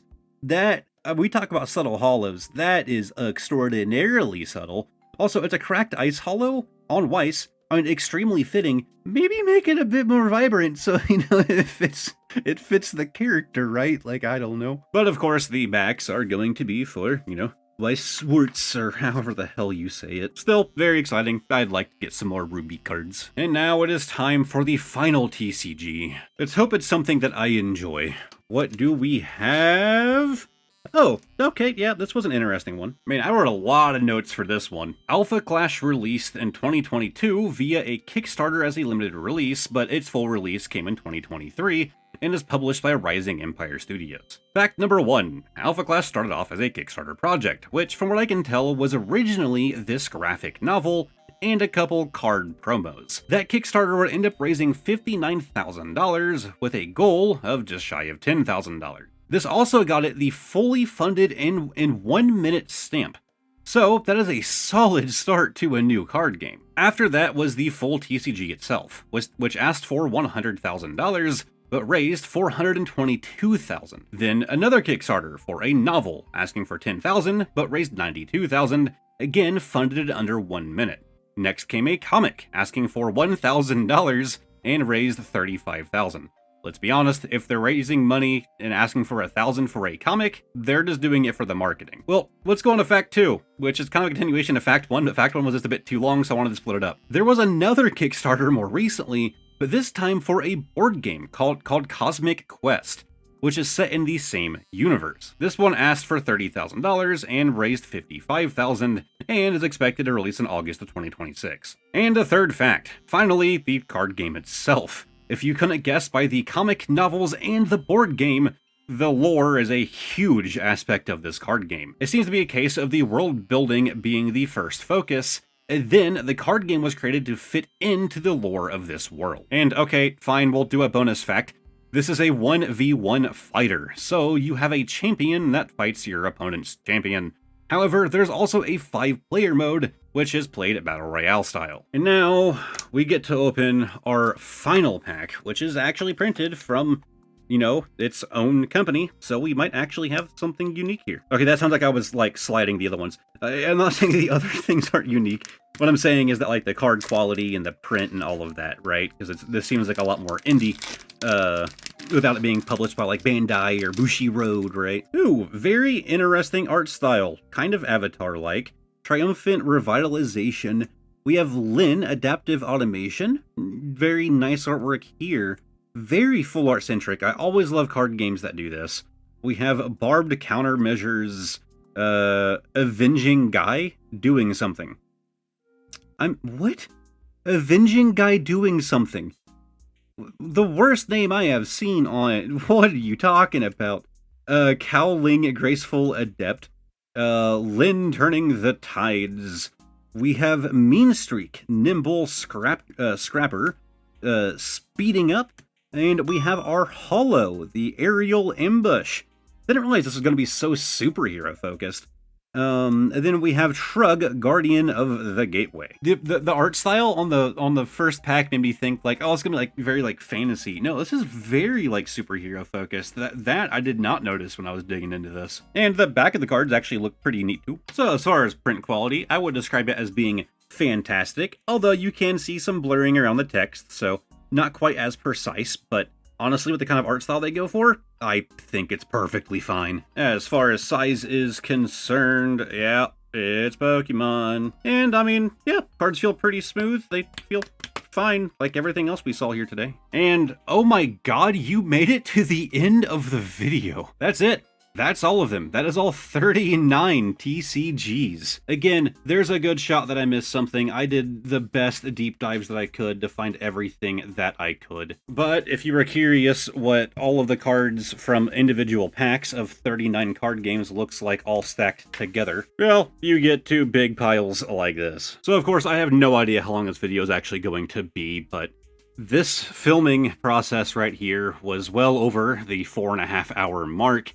So I imagine the video is pretty lengthy, so rather shocking that you have made it here to, you know, the ending of however long this is. But now, I want to ask you something. If you made it this far, you're probably an active viewer of the channel, or maybe you actually enjoyed my content. So, if you could see me do a dedicated video on any of these card games, preferably ones that I haven't already done dedicated videos on before, then let me know in the comments down below which one you would be interested in seeing a full dedicated video on. Feel free to use the video chapter feature to kind of refresh yourself on what all was here. But with all of that said, well, as is always on this channel, it is time to do the bonus card of the day. The explanation is going to be right down there. Man, I'm getting sluggish. Pulling a random card from the back, as always. We have a rather ill-fitting sleeve here. Man, really large sleeve. Oh, I actually have a price tag as well. Ooh, the card is listed as damage condition and for $15. Man, I'm heavily leaning towards Wizards era, so 2003 or earlier. Yeah, I can see why this card was listed as damaged. It definitely is. I don't know. I'm just gonna call it 2000. We have 2004, ooh, just past the Wizards era. We have the Dark Arbok with the EX Team Rocket Returns stamp. I am a massive stamped collector, and the Dark title being added to this as well. Like, I mean, come on, I had to pick it up. You have this weird, like, dark grass Arbok here. I don't even know what I'm saying at this point. I'm so tired. So, I'm gonna throw it back in the sleeve. Or temporarily till I throw it in something better. Anyways, now we can go to the green screen, man. Oh my god, the video is finally over. If you guys liked it, give it a like, subscribe to the channel, all of that fun stuff. This video took like a week of my life away, and that's a week straight, not including the research and stuff that was done before all of this. So I'd say that at least deserves a like, right? Anyways, I'm going to try and do this outro with as few cuts as possible, so sorry if there's some weird pauses or me messing up some words. My video editor is running extraordinarily slow. I've been editing for at least 3 days straight now, and it's all in one giant project file, so it's really laggy. It takes 10-15 seconds to do a single cut, so you can imagine why it's taken so long. So again, outro is going to be like this rambling mess. I started to stop. Like, oh, I can cut it. No, I can't cut it. That's the rule. So anyways, as always, a massive shout out to my YouTube channel members. Need to grab my phone. Pokey Hoarder J, Obsidian, Smokey of the Sun, Andrew B, Bod, Reed, Katie Huff 21, Lana C, Kiss of Ember, Air, Junior Pokemon, Lycan, Carr, Ava, Anthony, Reese, Billy Wilma, Obsidian Panther, Ineffable, Lime Kiwi, and Andre Mesquita. I hope I said that right. I probably didn't if I had to guess. Oh, nope, I started to do it again. I started to do the, oh, I can just cut it. No, the goal is 0 cuts. What was I going to say next? Right, I'm going to give a massive shout out to the Dev Sisters as well, the developers of CookieRun, who very graciously decided to send me a pack just to be featured in this massive long video, but especially because I had led them to believe, which I had believed, this video would be out far sooner than it was. In fact, I actually told them that this video would be out on August 29th after I apologized. I was in contact with them again after everything here was recorded. I was in contact with them again. It's behind the scenes stuff. Nothing may actually come of it, but whatever. And I said, like, oh, it'll probably be out on August 29th on that Friday. And, hopefully somewhere around there. I'm currently filming this right now on August 29th, and I'm not even done editing the video. I'm just filming this part because I need to get it done, and it's getting very late, and I have neighbors, and I'm being loud. Oh no, I just paused. That was way too long of a pause to leave in. Okay, well, there's one cut. I'm not being that loud. I just tried not to film this and, when it's like 2 a.m. or whatever else. Anyways, if you guys want to check out some more content, over here is going to be a random video that YouTube thinks that you will enjoy. And on this side is going to be a playlist of all of my Pokemon videos, if you are into Pokemon and you want to watch those. And lastly, above my head is going to be a link to the community Discord, if you feel like joining in. I might do like polls or something to determine like which of these card games I'm going to do like a much deeper dive into, so joining the Discord is probably a good way to influence that. If there's a certain card game in here that you really want me to check out, more than the one pack that I did. As far as the members only video that I was hoping to have up on the same day this video goes out, it probably won't be. So I'll leave an update in the pinned comment down below, but more than likely, members only video is going to be coming the day after. So if you're watching this on the day of release and you're a YouTube member or you want to become one, look forward to hopefully tomorrow that video will be out. Either way, thank you guys very much for watching, and hopefully I will see all of you next time. Goodbye for now.